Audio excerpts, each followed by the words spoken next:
When Jacob Harrison collapsed in the snow-covered canyon, miles from his ranch, with a bullet wound bleeding through his shirt, he knew he was a dead man. The blizzard had erased his tracks. His horse was gone, and the winter cold was already creeping into his bones. Then she appeared through the white curtain of snow, an Apache woman with eyes like black fire, kneeling beside him with hands that moved with purpose. "I will warm you tonight," she said in perfect English, and Jacob Harrison had no idea that accepting her help would destroy everything he thought he knew about honor, loyalty, and which side of a war he truly belonged on. Before we jump back in, tell us where you're tuning in from, and if this story touches you, make sure you're subscribed, because tomorrow I've saved something extra special for you. The New Mexico Territory in December of 1869 was a land that showed no mercy to the weak or the foolish. Jacob Harrison considered himself neither, yet here he was, bleeding into the snow at the bottom of a canyon he should never have entered. Paying the price for a decision, made in anger rather than wisdom, the morning had started like any other at the Double H Ranch, the sprawling cattle operation that Jacob had built with his own hands over 8 brutal years. At 32, he was younger than most successful ranchers in the territory, but the lines around his eyes and the premature gray at his temples told the story of a man who had earned every acre through sweat, blood, and uncompromising determination. The ranch hands had gathered in the pre-dawn darkness, their breath forming clouds in the frigid air as Jacob outlined the day's work. They needed to move the remaining cattle down from the high pastures before the winter storms made the trails impassable. It was dangerous work, but necessary. Cattle left in the mountains during a bad winter were dead cattle, and Jacob couldn't afford to lose any more livestock. His foreman, Martin Cooper, a grizzled veteran of the frontier with a scar running from his left eye to his jaw, had pulled Jacob aside before they mounted up. "Boss, we got a problem," Martin said quietly, his weathered face grave in the lantern light. 3 steers went missing from the north pasture overnight. Found tracks leading toward Apache country. Jacob's jaw had tightened. Cattle theft was a constant threat in the territory, but the tracks pointing toward the mountains where Apache bands were known to operate meant this wasn't the work of ordinary rustlers. This was a provocation, a test to see if the white ranchers would respond. "How many men do we have who can shoot straight?" Jacob had asked, already knowing he was about to make a decision that his more cautious self would have questioned. 7, including you and me," Martin replied. "But boss, going after Apache in those mountains, that's a fool's errand. We should report this to Fort Stanton. Let the cavalry handle it. By the time the cavalry rides out, those steers will be butchered and eaten, and the Apache will be laughing about how easily they stole from us," Jacob said, his voice hard. "Every rancher in the territory is watching to see if we roll over and accept this. If we do, we might as well paint a target on every head of cattle we own." It was pride talking. Jacob knew that even then. Pride and the bone-deep stubbornness that had driven him to succeed against impossible odds. He'd come to New Mexico with nothing but a broken-down wagon and a handful of breeding cattle. He'd survived drought, disease, bandits, and the constant threat of Apache raids. He'd built something that mattered, and he'd be damned if he'd let anyone, red or white, take it from him without a fight. They'd ridden out just after dawn, 7 men, armed with rifles and the absolute certainty that they were in the right. The tracks were easy to follow at first, leading north toward the Sangre de Cristo Mountains, whose snow-capped peaks gleamed like blood-stained teeth in the morning light. The trail took them through increasingly rough terrain, up slopes where the horses struggled for footing, through narrow defiles where the wind howled like a living thing. Martin had grown more nervous with each passing mile. "Boss, this feels wrong," he'd said when they stopped to rest the horses at midday. "These tracks are too easy to follow. It's like they want us to come after them. Then we'll be ready for whatever they've got planned," Jacob had replied, checking his rifle for the 3rd time. They found the 3 missing steers in a small canyon, butchered but still fresh, the meat carefully prepared and packed. But there were no Apache in sight, no sign of the warriors who'd done this. Just the evidence of the theft and the clear message it sent. We can take what we want, whenever we want it. We take what's left of the meat and head back, Martin had urged. We've made our point by coming this far. No need to push our luck. But Jacob's pride had been stung. They'd ridden all this way, taken the risk of entering hostile territory, and for what? To collect scraps of meat that were already ruined? To slink back to the ranch with nothing to show but confirmation that the Apache could steal with impunity? We push on, Jacob had decided. Find their camp, let them know we're not afraid of them. That decision had nearly cost him his life. They'd been following what appeared to be a game trail deeper into the mountains when the first shot rang out. Martin's horse went down, screaming, blood spraying from a wound in its neck. The other men scattered, seeking cover among the rocks. But Jacob had frozen for just a moment, one crucial moment, trying to understand what was happening. The second shot caught him in the left side, just below his ribs. The impact knocked him from his horse, and he hit the ground hard enough to drive the air from his lungs. Through pain-blurred vision, he saw muzzle flashes from the rocks above them, heard his men returning fire, heard Martin screaming orders. "Get the boss! We need to get him out of here." Hans grabbed Jacob, dragged him behind a boulder. He tried to help, tried to move his legs, but the pain in his side was a white-hot spike that made everything else fade to insignificance. He pressed his hand to the wound and felt blood, warm and wet, soaking through his shirt. How bad? Martin's face appeared above him, streaked with dirt and tight with fear. Bad enough, Jacob managed to gasp. Got to get back. Another volley of shots from above. One of the ranch hands, young Tommy Wilson, barely 20, cried out and fell, clutching his shoulder. The others returned fire, but they were pinned down, exposed and badly positioned. Jacob's foolish pride had led them into a perfect ambush. "We can't stay here," Martin shouted. "They've got the high ground and we're sitting ducks. We need to move now." What followed was chaos. The men made a desperate dash for their horses, half carrying Jacob, half dragging him. He remembered being thrown across a saddle, remembered the horse's panicked gallop, remembered the sound of pursuit behind them. Then the blizzard hit, a wall of white that descended on them with shocking suddenness, as if the mountains themselves had decided to join the Apache in punishing their trespass. In the whiteout conditions, the group scattered. Jacob clung to his horse's neck, barely conscious, unable to do more than hold on, as the animal plunged through deepening snow. He had no idea if they were going the right direction, no idea if the others had survived, no idea of anything except the burning pain in his side and the cold that was creeping into his extremities. The horse stumbled on an icy patch, went down hard. Jacob was thrown clear, landing in a snowdrift that probably saved his life, but left him dazed and disoriented. He tried to stand, managed to get to his knees, but his legs wouldn't support him. The horse had bolted, disappearing into the storm. He was alone, wounded, lost in a blizzard in Apache territory, with night coming on fast.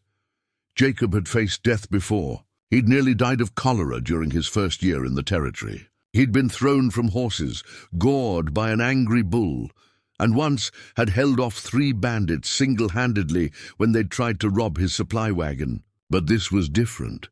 This was death approaching with the slow inevitability of winter cold, and there was nothing he could do to fight it. He managed to drag himself against a rock face, trying to find some shelter from the wind. His hands were already numb, making it difficult to keep pressure on his wound. The snow was accumulating on his shoulders, his hat slowly burying him. He thought about his ranch, about the men who depended on him, about Martin Cooper, who had warned him this was folly. He thought about his younger sister back in Kansas City, who'd begged him not to go west, who'd said the frontier would kill him. Looked like she'd been right. Jacob wasn't sure how long he sat there, feeling his body shut down by degrees. Time became elastic, stretching and compressing in ways that made no sense. The pain in his side faded to a dull ache, then to numbness. That was bad, he knew. When you stopped feeling pain from a wound, it meant your body was giving up. He was fading into a twilight state, between consciousness and death when he heard it. A sound that didn't belong to the storm. Footsteps crunching through snow, coming closer. Apache warriors, he thought with the last clarity he possessed. Come to finish what they started. Well, at least it would be quick. But the figure that emerged from the white curtain of snow was not what he expected. It was a woman, an Apache woman, bundled against the cold, but moving with the sure-footed grace of someone who belonged to these mountains. She wore buckskin leggings and a heavy wool coat that looked like it had been taken from a trader or a soldier. Her black hair was braided tightly, and her face, what he could see of it through the snow, was strong-featured and striking, rather than conventionally pretty. She knelt beside him, her dark eyes studying his face, then dropping to the blood-soaked shirt, visible where his coat had fallen open. She said something in Apache, a language Jacob didn't understand, then switched to English. "You are dying," she stated it as a fact, not a question. "Seems that way," Jacob managed to whisper through lips that felt frozen. She looked around at the storm, then back at him, seeming to make a calculation. "My camp is not far. I can take you there, treat your wound. You might live." "Why?" Jacob asked. It was the only question that mattered. Why would an Apache woman help a white rancher who'd been caught raiding into her people's territory? Her expression was unreadable. "Because letting you freeze to death here would be wasteful. And because—" She paused, as if deciding how much to reveal. "Because I choose to. Does it matter why?" Jacob tried to form another question, but darkness was pulling at him, making coherent thought impossible. He felt her hands on him, efficient and strong, wrapping something around his torso, binding his wound, he realized distantly. Then she was lifting him. How she managed it, he couldn't understand. He was 6 feet tall and weighed nearly 200 pounds, but she got him to his feet, got his arm around her shoulders, and began half-carrying, half-dragging him through the snow. "I will warm you tonight," she said, her voice cutting through the howl of wind. "And we will see if you are strong enough to survive what comes after." Jacob wanted to ask what she meant, but the words wouldn't come. The world had narrowed to the crunch of snow beneath their feet, the woman's steady breathing beside him, and the faint hope that maybe, impossibly, he might survive this after all. They moved through the storm for what felt like hours, but was probably only minutes. Jacob's awareness flickered in and out. Once he looked up and saw stars through a gap in the clouds, impossible, beautiful stars that seemed close enough to touch. Then the storm closed in again, and there was only white and cold, and the woman's relentless forward motion. When consciousness returned more fully, he was lying on soft furs in a space lit by firelight. The ceiling above him was made of branches and hide, a wickiup, the traditional Apache dwelling. The air was warm, filled with the smell of wood smoke and something herbal he couldn't identify. The woman was kneeling beside him, cutting away his shirt with a knife that gleamed in the firelight. Jacob tried to sit up, instinct telling him he was vulnerable, exposed, but pain lanced through his side and strong hands pushed him back down. "Be still," she commanded. "The bullet went through, which is good. But you have lost much blood, and the cold nearly killed you. If you fight me now, you will finish what the cold started." Jacob forced himself to lie still as she worked, though every nerve in his body screamed that he was in enemy territory, wounded and helpless. He watched her face as she cleaned his wound with something that burned like fire, making him gasp. Her expression was focused, clinical, showing neither satisfaction nor sympathy. Just professional assessment of the task at hand. "What's your name?" Jacob asked through gritted teeth. She glanced at his face briefly before returning her attention to his wound. "Ayasha. It means little one in my language, though I am not small." There was the faintest trace of dry humor in her voice. "Jacob," he managed. "Jacob Harrison." "I know who you are," Ayasha said, applying what looked like a poultice to his wound.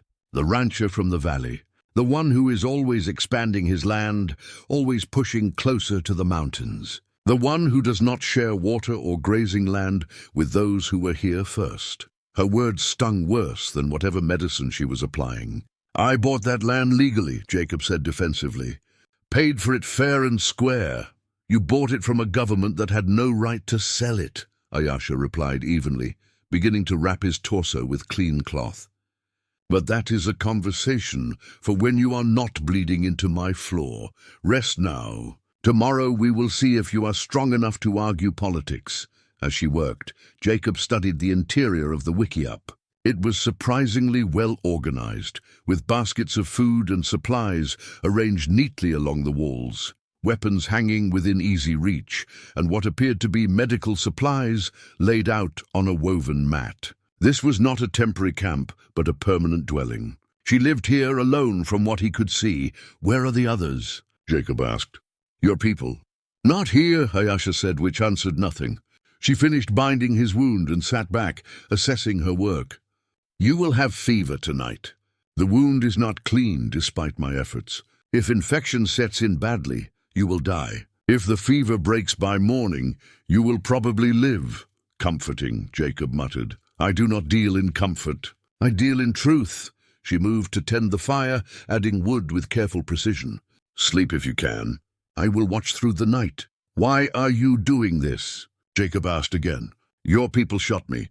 Why save my life?" Ayasha was silent for so long, Jacob thought she wouldn't answer. When she finally spoke, her voice was softer, almost contemplative. "Because I am tired of death. Because this winter has been hard, and my people have buried too many. Because you are just a man, foolish and wounded, and letting you die would add nothing but another ghost to haunt these mountains." She looked at him directly. "And because I choose my own path, regardless of what others, yours or mine, think I should do." Jacob wanted to press further, but exhaustion and blood loss were pulling him down into darkness. The last thing he saw before sleep claimed him was Ayasha sitting by the fire, her face half in shadow, keeping watch through the long winter night. He dreamed fevered dreams of snow and blood, of his ranch burning while he watched helplessly, of Apache warriors circling him with faces that shifted between hatred and sorrow. He dreamed of his sister's voice calling him home, of Martin Cooper's warning, of decisions made in pride that led to ruin, and through it all, a constant presence, the Apache woman sitting by the fire, occasionally placing a cool cloth on his burning forehead, speaking words in her own language that might have been prayers or might have been curses. He had no way of knowing which. Preparing and narrating this story took us a lot of time, so if you are enjoying it, subscribe to our channel. It means a lot to us. Now back to the story. Jacob woke to pale morning light, filtering through the smoke hole in the wickiup ceiling, and the certain knowledge that he was still alive, though whether that was fortunate remained to be seen. His body felt like it had been trampled by his entire herd of cattle, then left out in the sun to bake. The wound in his side throbbed with a deep, pulsing ache that told him infection was setting in, despite Ayasha's best efforts. She was gone. The wickiup was empty except for him. The fire burned down to embers, and the winter silence outside was absolute. For a moment, panic seized him. Had she left him here to die alone? Had last night been some fever dream, and he was actually still freezing to death in that canyon? But no. The bandages around his torso were real. The fur blankets covering him were real, and when he managed to turn his head, he could see fresh wood stacked beside the fire pit, a clay pot of water within reach, and what looked like dried meat laid out on a flat stone. She'd left provisions before departing, which suggested she intended to return. Jacob tried to sit up and immediately regretted it. Pain exploded through his side, so intense it grayed out his vision and left him gasping. He collapsed back onto the furs, breathing in shallow pants, waiting for the agony to subside to merely excruciating. "Stupid," he muttered to himself. "Stupid, prideful fool." The voice in his head sounded uncomfortably like Martin Cooper's. His foreman had been right about everything. The ambush, the danger, the foolishness of pursuing Apache raiders into their own territory. Jacob had let his ego override his common sense, and now good men were probably dead because of it. Tommy Wilson with his shoulder wound, the others scattered in the blizzard. How many had made it back to the ranch? How many were lying frozen in the snow because their boss had been too stubborn to listen to reason? The guilt was almost worse than the physical pain. He must have drifted back into fever sleep because the next thing he knew, Ayasha was kneeling beside him, her cool hand on his forehead. Her expression was grave. "The fever is worse," she stated. "This is the crisis point. Tonight you either break the fever or it breaks you." "Wonderful," Jacob croaked, his throat dry as desert sand. Ayasha lifted his head with surprising gentleness and held a cup to his lips. The water was cold and tasted faintly of minerals, but Jacob drank greedily until she pulled it away. "Slowly," she chided. "Too much at once and you will vomit." She set the cup aside and began unwrapping his bandages. Jacob tried not to look at the wound, but he caught a glimpse of inflamed red skin and felt his stomach turn. Ayasha's face remained impassive as she cleaned the wound with something that smelled sharp and medicinal, though he noticed the tightness around her eyes that suggested concern. "I have seen worse," she said, perhaps reading his expression. "But I have also seen better. The next hours will tell." As she worked, Jacob found himself studying her more closely than he had the night before. She was probably in her late 20s, though it was hard to tell. Her hands moved with the confidence of someone who'd treated many wounds, and there was a calm competence to her movements that spoke of extensive experience. This was not a woman who panicked in crisis. "Where did you learn medicine?" Jacob asked, partly from genuine curiosity and partly to distract himself from the pain of her ministrations. "From my grandmother, who was a great healer among our people," Ayasha replied, applying a fresh poultice. "She taught me which plants stop bleeding, which draw out infection, which ease pain. She taught me how to set broken bones and deliver babies and close wounds that should kill a man, but sometimes don't." She paused. "She also taught me that healing is not about choosing who deserves to live and who doesn't. It is about serving life itself, regardless of whose life it is. Your grandmother sounds like she was a wise woman." She was. "The soldiers killed her 3 years ago when they raided our winter camp." Ayasha's voice was flat, emotionless. "She was treating a wounded warrior when they came. She did not run. She stayed with her patient because that is what healers do. They shot them both." The words hung in the air between them, heavy with implications Jacob didn't want to examine. He wanted to say he was sorry, wanted to claim that not all white men were like the soldiers who'd killed her grandmother, but the words felt hollow. He'd come into these mountains with armed men, hunting Apache, ready to shoot if necessary. How was he different from those soldiers? "Why help me then?" Jacob asked quietly. "After what happened to her, after everything, why save the life of a white rancher?" Ayasha finished binding his wound and sat back on her heels, regarding him with those dark, inscrutable eyes. "Because my grandmother would have. Because despite what was done to her, she never stopped believing that healing was sacred, that every life has value." Because she hesitated, then continued, "Because I will not let the evil done to my people turn me into someone who returns that evil. That is how we all die, not just in body but in spirit." Jacob had no response to that. The simple moral clarity of her statement made his own motivations, his pride, his possessiveness about his cattle, his need to prove he was tough enough to face Apache raiders, seem petty and childish by comparison. Ayasha rose and moved to the fire, beginning to prepare something in a small pot. The scent that filled the wickiup was bitter and earthy. "You will drink this," she said. "It tastes terrible, but it will help fight the infection and break the fever. You may see visions. Do not be afraid of them." "Visions?" Jacob asked warily. "The medicine opens pathways in the mind," Ayasha explained, stirring the pot.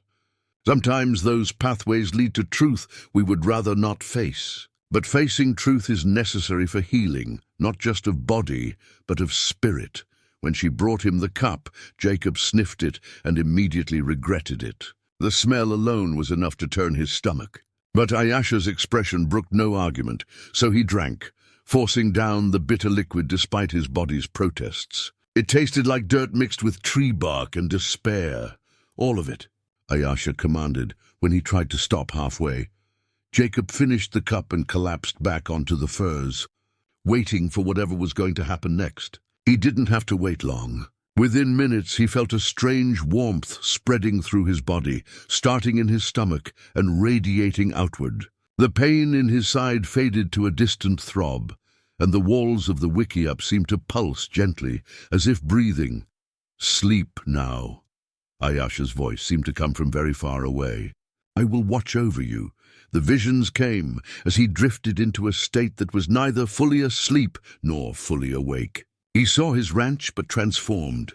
The fences torn down, the land returned to wild grassland where buffalo roamed freely. He saw Apache families camped where his barns now stood, children playing in the creek that ran through his property, women gathering plants he'd always dismissed as weeds. Then the vision shifted, and he saw the land as it had been before any humans came, vast and pristine and belonging to no one. He saw the centuries pass in moments, the first people arriving, learning the land, becoming part of it. He saw the Spanish conquistadors come with their crosses and their cruelty. He saw Mexican settlers, then American trappers and traders. He saw the army building forts, saw treaties signed and broken, saw the inexorable tide of white settlement pushing the Apache higher into the mountains, into smaller and smaller spaces, and he saw himself, a single figure in that endless tide, believing he was special, that his ownership was somehow more legitimate than what had come before. He saw his ranch from above, a small square of claimed land in a vast territory, and realized how arbitrary those boundary lines were, how they existed only because men with guns said they did.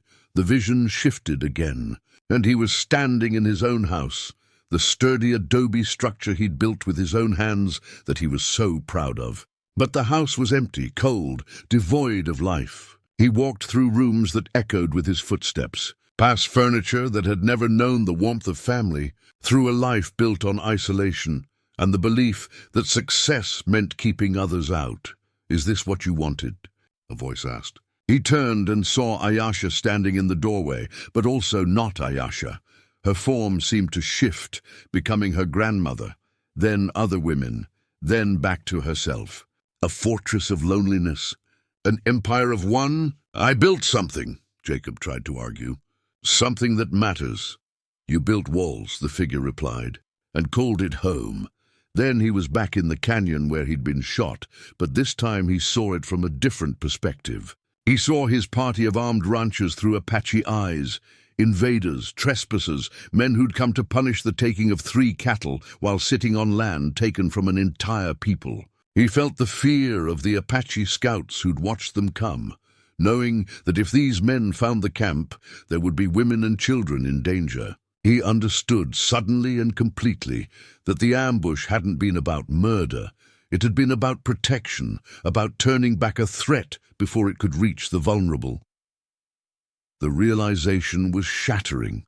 Everything he'd believed about that day, about his righteous pursuit of thieves, inverted in an instant. He'd been the threat. He'd been the danger that needed to be stopped. Jacob woke, gasping, his shirt soaked with sweat despite the winter cold. The fever had broken. He could feel it immediately. The unnatural heat was gone, replaced by normal body temperature and a weakness that came from fighting off infection rather than succumbing to it. Ayasha was beside him instantly, her hand on his forehead, then his pulse. She nodded once, satisfaction flickering across her features. "You survived," she said simply. "The worst is past. Now comes the slow healing. How long?" Jacob's voice was raspy, barely more than a whisper. "How long what? How long were you in fever? 2 days. How long until you can walk?" "Perhaps a week, if the wound continues to heal well." "How long until you can ride back to your ranch?" She shrugged. "That depends on many things. Weather, your strength, whether your people come looking for you, whether mine decide you should not leave at all." That last statement sent a chill through Jacob that had nothing to do with temperature. "Am I a prisoner?" Ayasha considered the question seriously. "That word does not quite fit. You are here because I brought you here, because leaving you to die felt wrong. But you are also here in the middle of winter, wounded, in Apache territory, where your presence is complicated. If other bands find you, they may not share my grandmother's philosophy about healing. If soldiers come searching, they will assume you are being held against your will and attack. If your own people find you here, with me, she trailed off meaningfully. It won't look good for either of us, Jacob finished. No, it will not.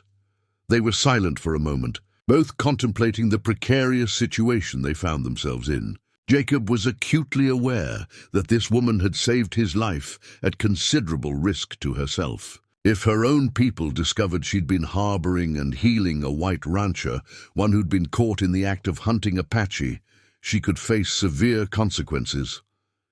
"Why do you live alone?" Jacob asked. "Out here, away from your band?" Ayasha's expression closed off slightly, but after a moment she answered, "Because I choose to.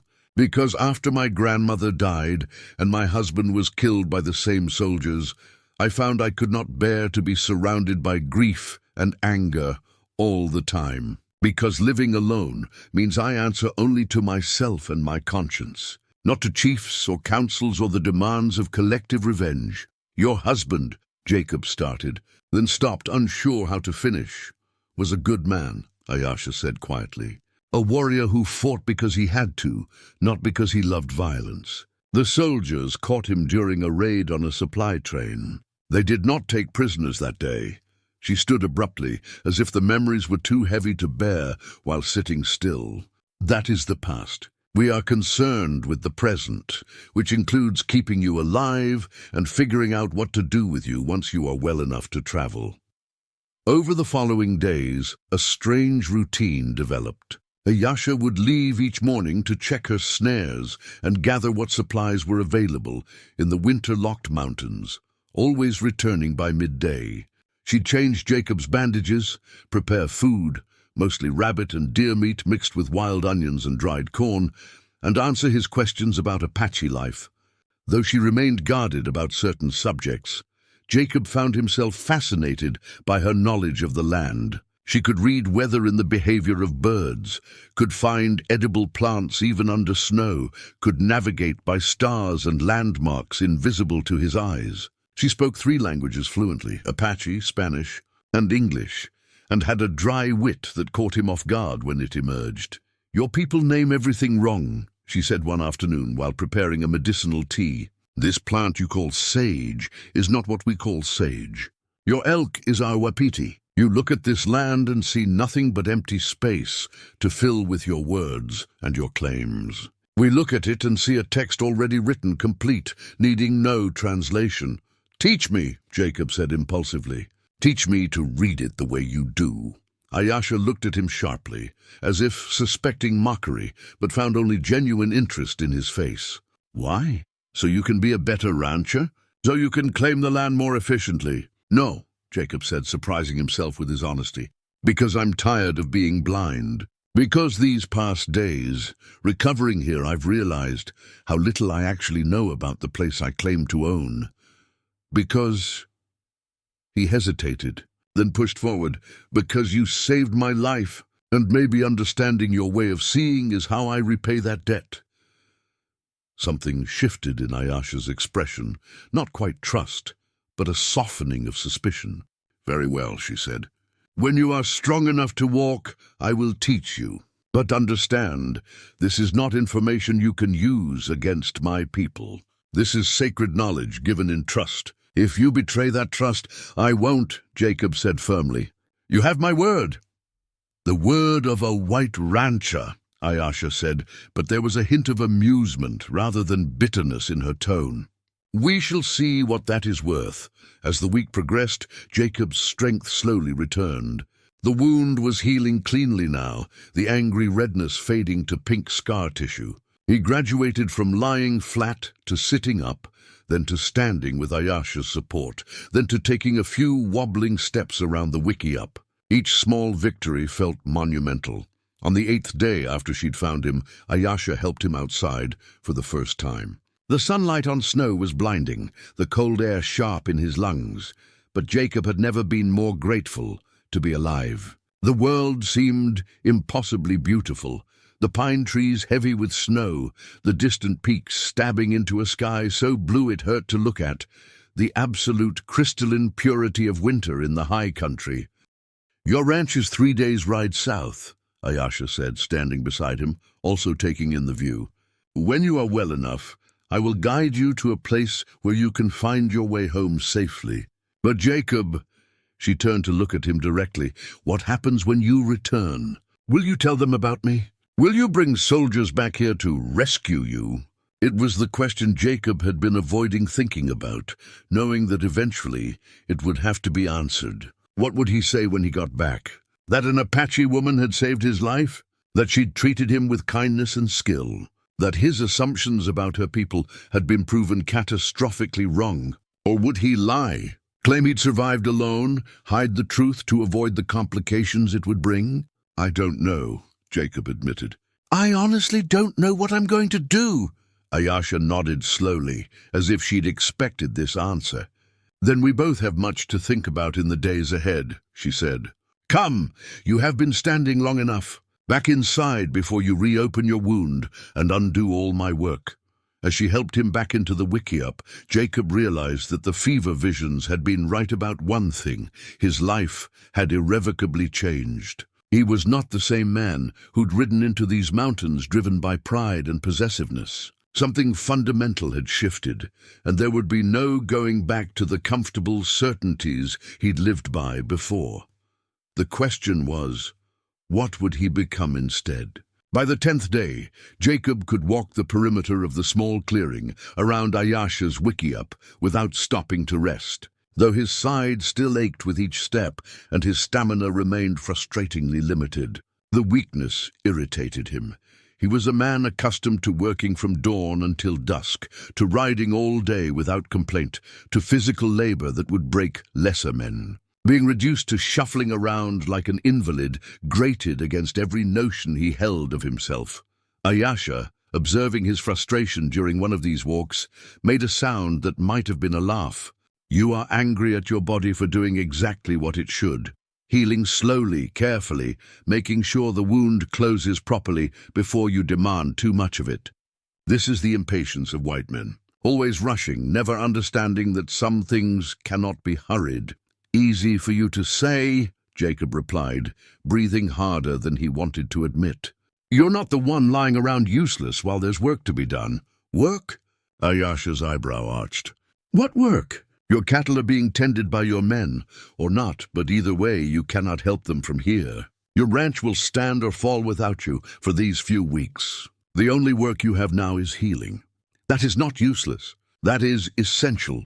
She gestured for him to sit on a flat rock that overlooked the canyon below. Jacob eased himself down, grateful for the rest, despite his protestations. Ayasha remained standing, her eyes scanning the landscape with the constant vigilance of someone who'd learned that survival meant never fully relaxing.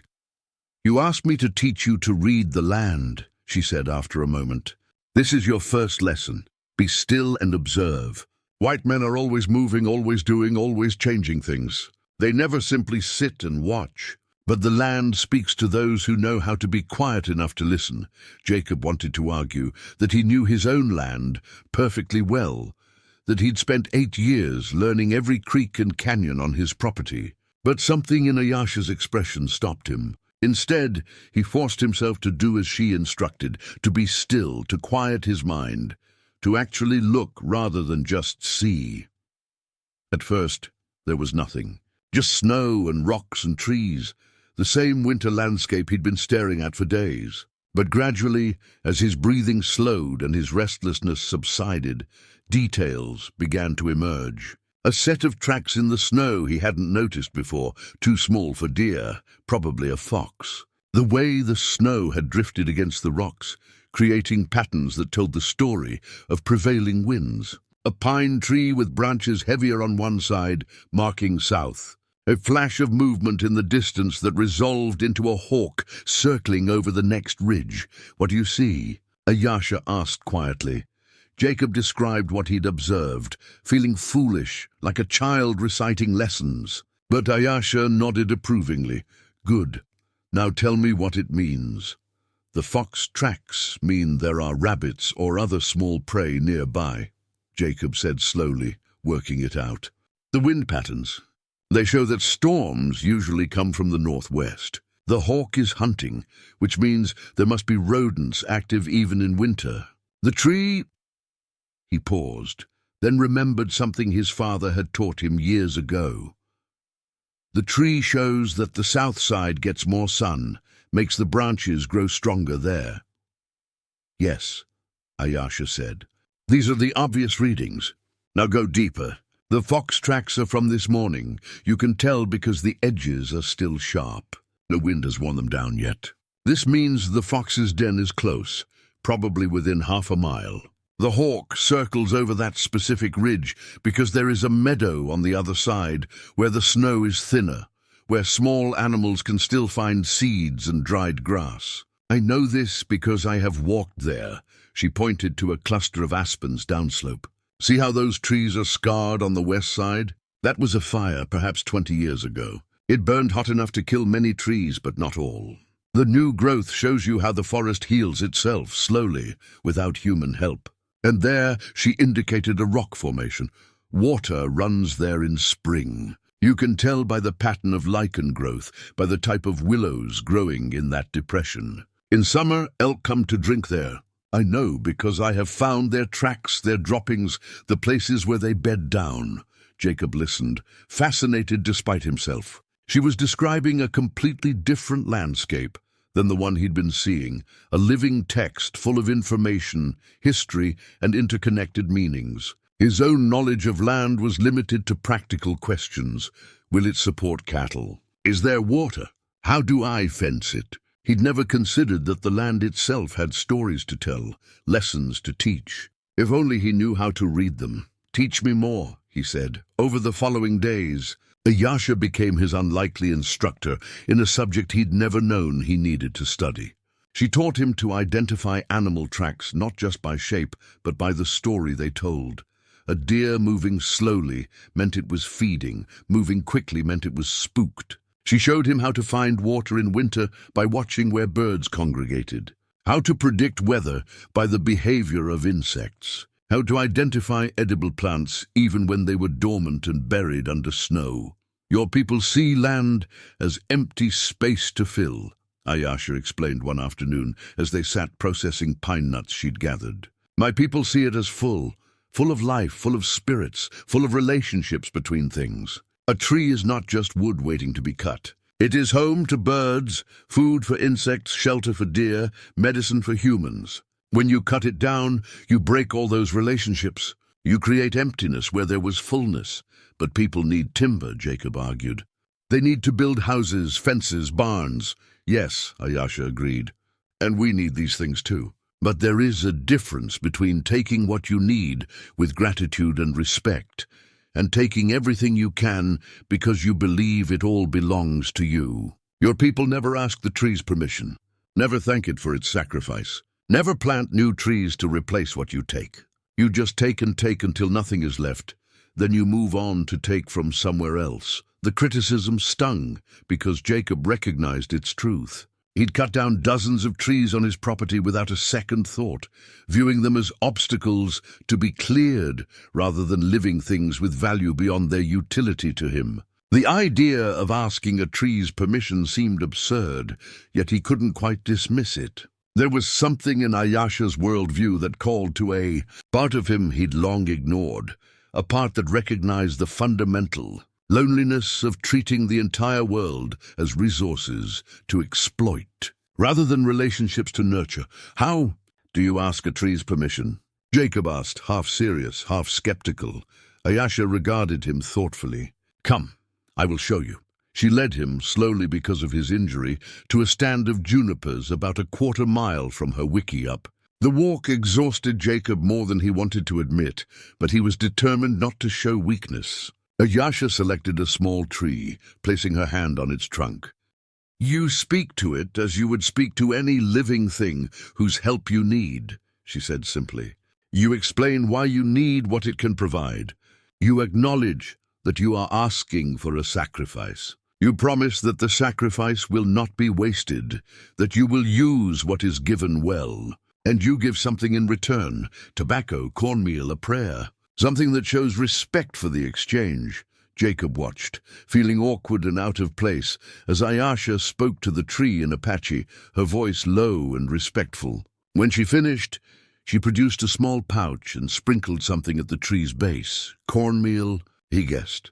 "Now you try," she said, stepping back. "I don't speak Apache," Jacob protested. "Speak in your own language. The tree does not care about words. It cares about intention, about respect. Try." Feeling foolish but oddly compelled, Jacob approached another tree. He placed his hand on the rough bark, feeling its solidity, its age. How long had this tree been here? 50 years? 100? It had survived droughts and storms and winter freezes, had provided shelter and food to countless creatures, had simply existed while empires rose and fell around it. I need wood for a fence," Jacob said, his voice barely above a whisper. "To protect cattle, to mark boundaries. I know taking your life is a permanent thing, that you won't grow back. I'll try to use every part of you, waste nothing. And He paused, unsure how to finish, then continued, "I'll try to remember that you were alive, that this mattered." He felt ridiculous. A grown man talking to a tree like it could understand him. But as he stood there, hand on bark, something shifted in his perception. The tree wasn't just wood. It was a living thing that had its own existence, its own value independent of his needs. Taking it would be taking a life, not just harvesting a resource. That realization changed something fundamental in how he saw the world around him. When he stepped back, Ayasha was nodding. "Better than I expected. Your words were clumsy, but your heart was sincere. That is what matters." They returned to the wickiup as the sun began its descent toward the western peaks. Jacob's side ached from the exertion, but it was a clean pain, the pain of healing muscle and tissue rather than infection. As Ayasha prepared their evening meal, rabbit stew with wild onions and herbs, Jacob found himself thinking about all the ways his understanding of the world had been challenged. "Over the past weeks, can I ask you something personal?" Jacob said as they ate. Ayasha shrugged. "You can ask. I may not answer. Why did you really save me? I mean, I understand the philosophy about healing, about honoring your grandmother's teachings. But there must have been some doubt, some moment where you wondered if it was worth the risk." Ayasha was quiet for a long time, staring into the fire. When she finally spoke, her voice was softer than usual, almost vulnerable.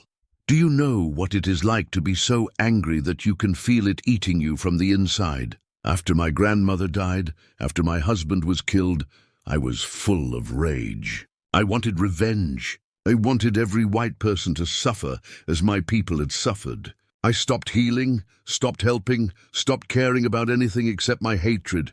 She paused, gathering her thoughts. "One day, I was gathering plants in the mountains and I found a white trapper, a young man, maybe 19. He had fallen, broken his leg badly. He was calling for help, crying from pain, and I stood there, hidden in the trees, watching him suffer. Part of me was glad. Part of me wanted him to die slowly, wanted him to know the fear and pain that white men had inflicted on us." Jacob held his breath, not wanting to interrupt. "I stood there for maybe an hour," Ayasha continued, "and slowly I realized that if I let him die, if I walked away from someone I could save, then my grandmother's killers would have won. Not by killing me, but by turning me into someone she would not recognize, someone who let hatred override healing. So I climbed down, I set his leg, I helped him back to his trading post. And afterward, I felt lighter, not happy but less burdened, as if I had put down a weight I did not know I was carrying." She looked at Jacob directly. "When I found you dying in the snow, I had a choice. I could leave you and honor my rage, or I could save you and honor my grandmother. I chose her legacy over my anger, and I would make that choice again." Jacob felt the weight of her words, understanding that he represented something much larger than just one wounded rancher. He was a test, an opportunity for Ayasha to choose what kind of person she wanted to be in a world that had given her every reason to choose bitterness. "Thank you," Jacob said quietly, "not just for saving my life, but for choosing to be better than you had every right to be. We all make that choice every day," Ayasha replied. "To be better or worse than circumstances demand. Most people choose worse. It is easier. Anger is easier than forgiveness. Hatred is easier than understanding. Taking is easier than sharing. But easier is not better. That night, as Jacob lay on his furs listening to the wind howl outside, he thought about choices. About the choice he'd made to pursue Apache raiders over 3 stolen cattle. About the choice Ayasha had made to save him despite everything. About the choices waiting for him when he returned to his ranch. Choices about how he'd live, what he'd do with this hard-won understanding. Whether he'd have the courage to be better than circumstances demanded. The next morning, Ayasha announced that she would begin teaching him Apache words and phrases. "If you are going to understand my people, you must learn our language," she said. "Words shape how we think. Your language has words for ownership, for property, for mine and yours.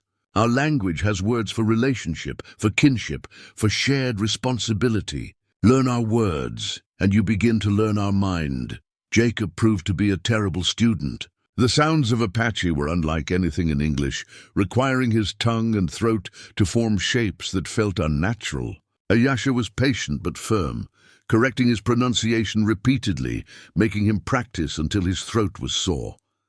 "You sound like a sick cow," she said after one particularly mangled attempt. Again, by the end of the first lesson, Jacob could say perhaps 10 words correctly, could introduce himself haltingly, could ask basic questions about food and water. It was humbling, being reduced to the linguistic capabilities of a small child, but it was also oddly liberating. For the first time in years, Jacob was a student rather than a master, learning rather than directing, receiving knowledge rather than dispensing orders. Over the following days, the language lessons continued alongside the lessons about reading the land. Ayasha taught him how to move quietly through the forest, how to track game without being detected, how to build a shelter using only materials at hand. She taught him which plants were safe to eat and which would kill him, how to find his way by stars when clouds obscured landmarks, how to survive in conditions that would kill an unprepared man within hours. "You are soft," she said bluntly, after watching him struggle to start a fire without matches. "Your people rely on tools, on metal and manufactured things. When those things break or are lost, you are helpless. My people know how to survive with nothing but knowledge and will. That is the difference between living on the land and living from it." Jacob bristled at the criticism, but couldn't deny its accuracy. Strip away his ranch, his cattle, his tools and supplies, and what was he? A man who would die in the wilderness he claimed to own. The realization was both humbling and motivating. He practiced starting fires until his hands were raw, practiced tracking until he could follow a rabbit's trail through the snow, practiced moving quietly until Ayasha grudgingly admitted he made only as much noise as an injured bear rather than a herd of stampeding cattle. It was during one of these practice sessions, 2 weeks after Ayasha had found him, that everything changed. They were checking her snare line, Jacob moving slowly but steadily when Ayasha suddenly froze. Her head tilted in that listening posture he'd learned to recognize meant danger. "Someone comes," she whispered. "3 riders." "From the south." "My men?" Jacob asked, hope and dread mixing in his chest. "Maybe, or soldiers, or other Apache who will not be pleased to find you here." Her eyes were hard, calculating. "You must hide quickly." She led him to a dense thicket of juniper and pine, pushing him into the shadows. "Do not move. Do not make a sound. No matter what you hear, stay hidden until I come for you. Understand?" Jacob nodded, his heart hammering. Ayasha pressed something into his hand, a knife, well-balanced and deadly sharp. "If I do not return by nightfall, go south. Follow the creek until you reach the valley. From there you can find your ranch." "Ayasha," Jacob started, but she was already gone, melting into the forest as silently as smoke. Jacob crouched in the thicket, knife gripped in his sweating hand, and waited to see whose arrival would determine both their fates. The minutes stretched into an eternity as Jacob crouched in the thicket, every muscle locked tight, barely daring to breathe. The knife Ayasha had given him felt heavy in his hand, Not just its physical weight, but the weight of implication. If things went badly, would he use it? Could he use it to defend himself against men who might be his own ranch hands come to rescue him? Or against Apache warriors who would see him as an enemy in their territory? Through the screen of pine needles, he caught glimpses of movement. 3 horses, just as Ayasha had said, picking their way carefully through the snow. The riders were bundled against the cold, their faces obscured by scarves and hat brims pulled low. Jacob strained to identify them, the set of shoulders, the way they sat their horses, anything that might tell him whether these were friends or threats. Then he heard Ayasha's voice, calm and clear, speaking in Apache. One of the riders responded in the same language, the tone neutral but not hostile. A conversation followed that Jacob couldn't understand, though he caught the cadence of question and answer, explanation and acknowledgement. His limited Apache vocabulary was useless for following the rapid exchange. The conversation seemed to go on forever. Jacob's legs cramped from holding the same position, his wounded side beginning to ache from the tension. He wanted desperately to shift his weight, to ease the discomfort, but he remained frozen, trusting Ayasha's command to stay hidden and silent. Finally, the riders moved on. Jacob heard the crunch of hooves in snow growing fainter, then fading to nothing. Still he waited, counting his heartbeats, fighting the urge to emerge too soon. The sun had shifted noticeably across the sky before Ayasha's face appeared at the edge of the thicket. "They are gone," she said quietly. "You can come out." Jacob extracted himself from the hiding place with far less grace than he'd entered it, his stiff muscles protesting every movement. "Who were they?" "Scouts from the Mescalero band that winters 2 valleys east," Ayasha replied, her face troubled. "They were tracking a group of white men who have been moving through this area, 7 men on horseback, well armed, searching for something. Or someone." Jacob's stomach dropped. "My men, they're looking for me, perhaps." The scouts described them. One older man with a scar on his face seemed to be leading. "Does this match anyone from your ranch?" "Martin," Jacob breathed. "My foreman." "Martin Cooper," Ayasha nodded slowly. "The scouts wanted to know if I had seen these men, if I knew what they were searching for. I told them I had not encountered them, which is true." "I did not mention you." "Why not?" Jacob asked. "If they're Apache, if they're your people, they are not my people," Ayasha interrupted sharply. "I left that band 3 years ago. I live alone by choice, and I do not answer to their chiefs or their councils. What I do in my own territory is my concern, not theirs." She paused, then added more quietly, "But if they had found you here, it would have become their concern. They would have killed you or taken you prisoner to use as leverage with the army. Either way, my choice to save you would have been overruled." Jacob processed this information, understanding dawning. By hiding him, Ayasha had protected not just his life, but her own autonomy, her right to make decisions independent of tribal politics. But in doing so, she'd also taken on a significant burden. If the scouts discovered later that she'd harbored a white rancher, the consequences could be severe. "Thank you," Jacob said. "Again. I seem to keep saying that." "Then stop needing to be saved," Ayasha replied, but there was a hint of wry humor in her voice. "Come, we need to return to the wickiup and decide what to do next. Your men are searching for you, which means they know you are alive, or at least hope you are. The longer they search, the more likely they are to find my camp. And if they find you here with me," she didn't need to finish the sentence. Jacob could imagine all too well how Martin and the other ranch hands would interpret the situation. They'd assume he was being held captive, that Ayasha was part of the ambush that had wounded him. They'd rescue him by force, probably killing Ayasha in the process, and Jacob would be expected to be grateful for his liberation. The irony was bitter. The woman who'd saved his life would die at the hands of men trying to save him from her, back at the wickiup.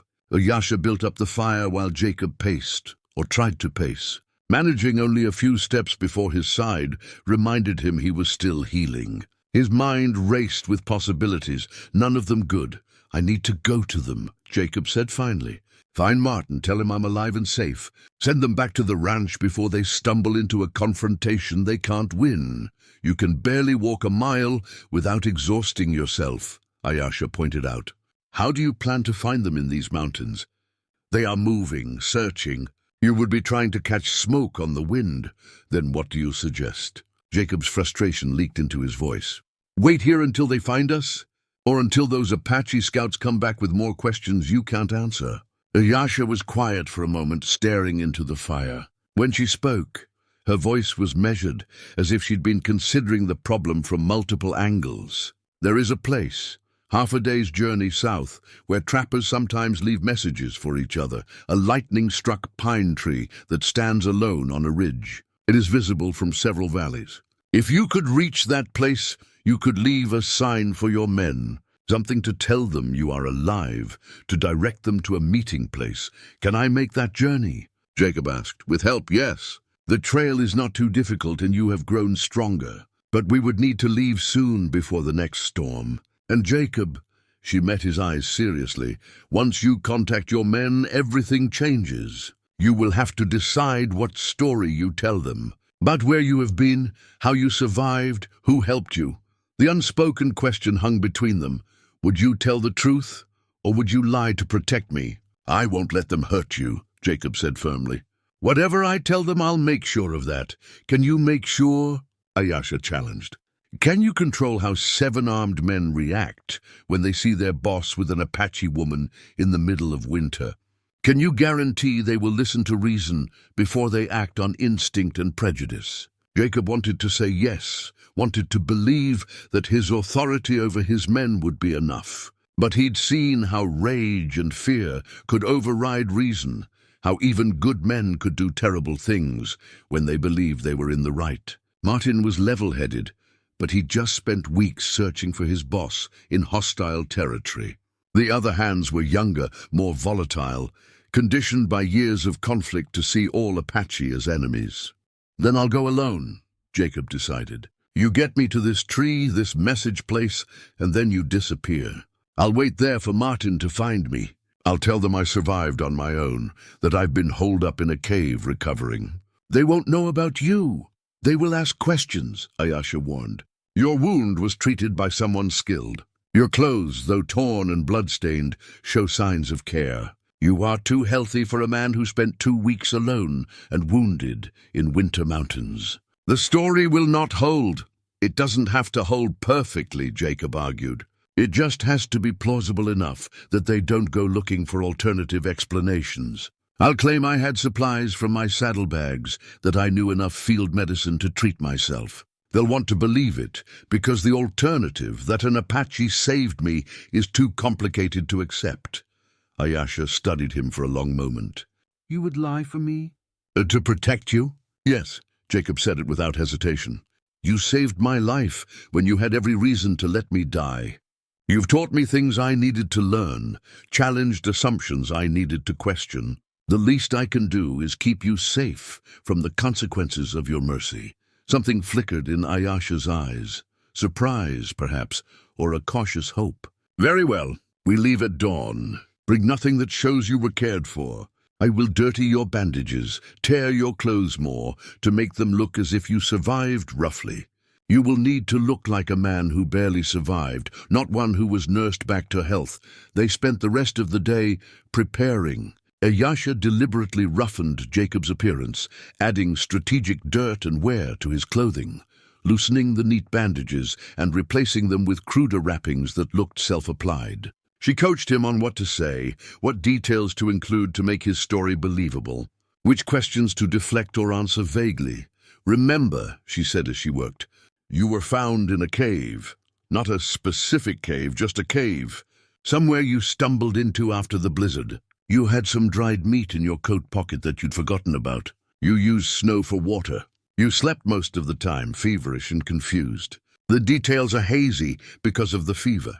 That gives you room for inconsistency without seeming to lie. Jacob memorized the story, understanding that the deception was necessary, but hating it nonetheless. He'd built his reputation on straightforward honesty, on being a man whose word could be trusted absolutely. Now he was preparing to lie to his own men, to the people who'd risked their lives searching for him. The necessity didn't make it feel any less like betrayal. That night, Jacob slept poorly. Tomorrow he would rejoin his old life, would step back into the role of rancher and boss, would return to a world that suddenly seemed smaller and less interesting than it had before.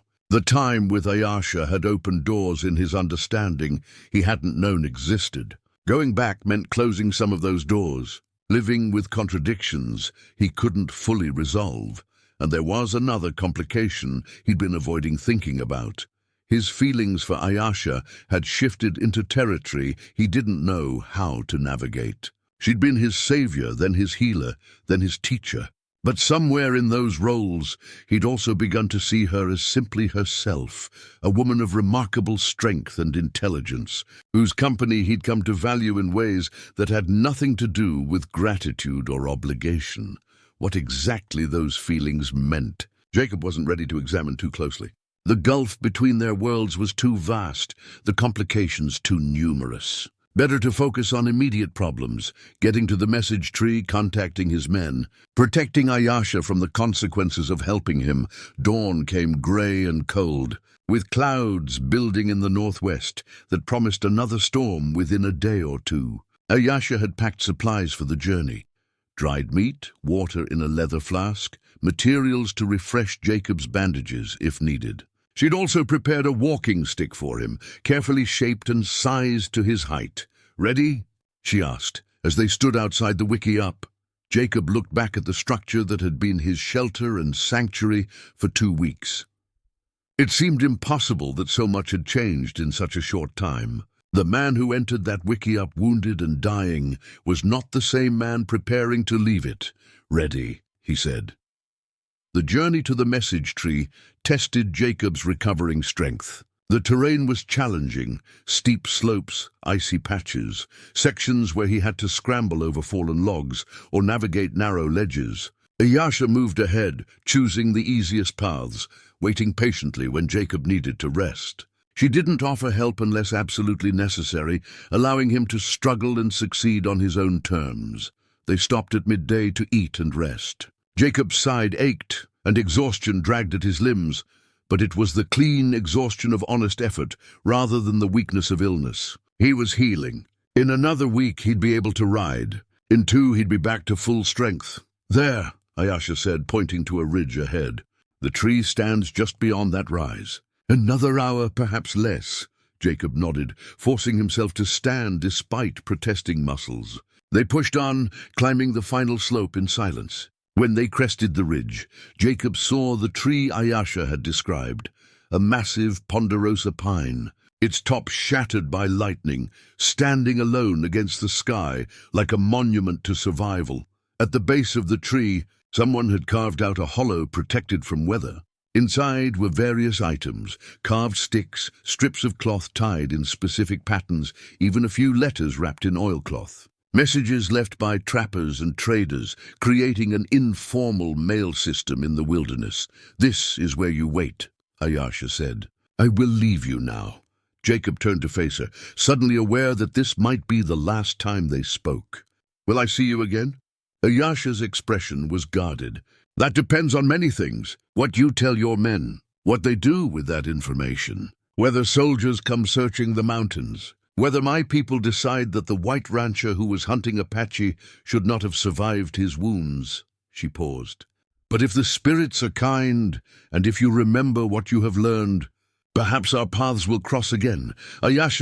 Jacob started, then stopped, unsure how to express the tangle of gratitude, respect, and something deeper that he felt. "I know," she said quietly, "but words are not necessary between those who have saved each other.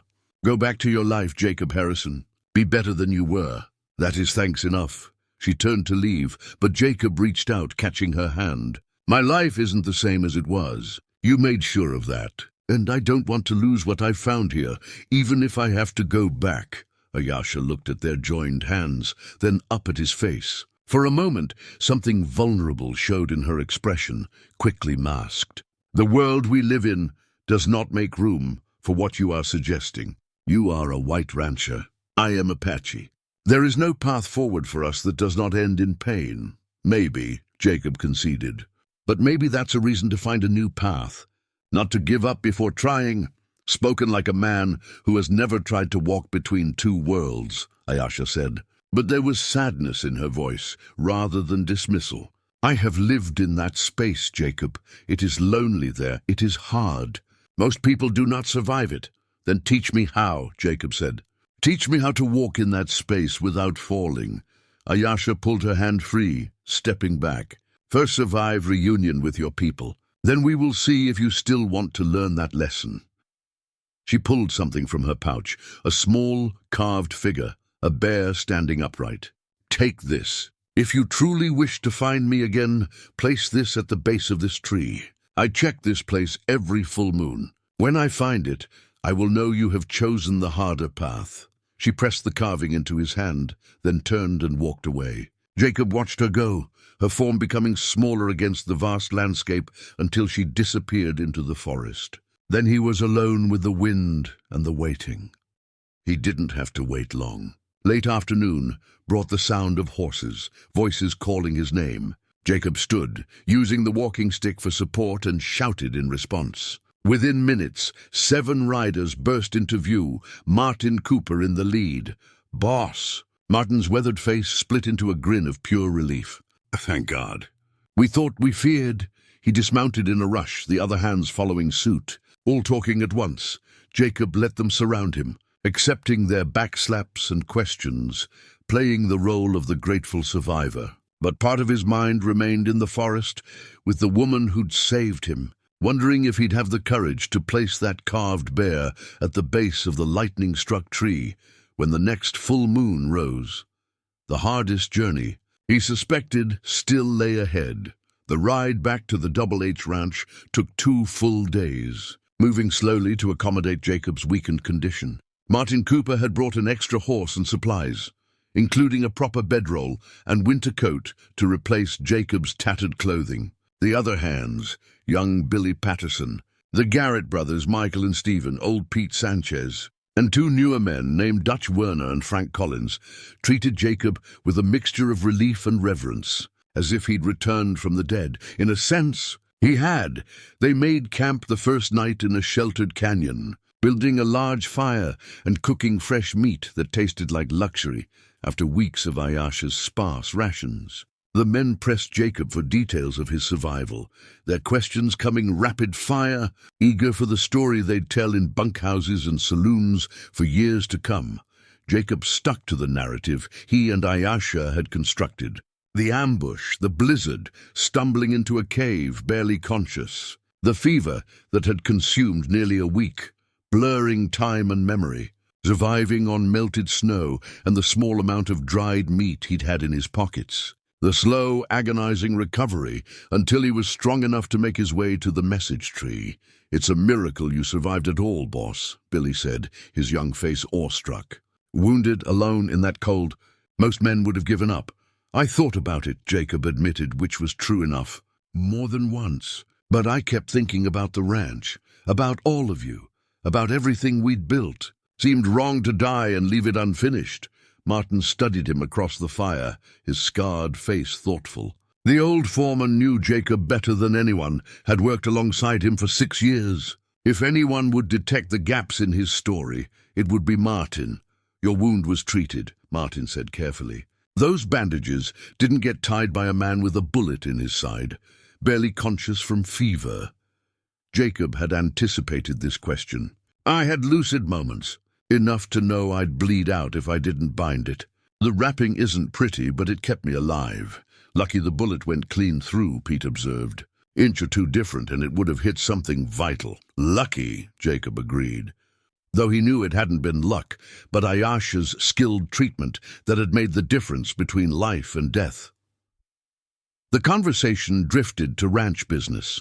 Martin reported that they'd lost 3 more head to winter storms, but most of the herd had been successfully moved to lower pastures. The men had taken turns searching for Jacob, riding in pairs through the mountains despite the danger. Tommy Wilson, wounded in the same ambush that had nearly killed Jacob, had recovered and was back working, though his shoulder would never be quite the same. "What about the Apache?" Jacob asked, keeping his voice neutral. "Any more trouble?"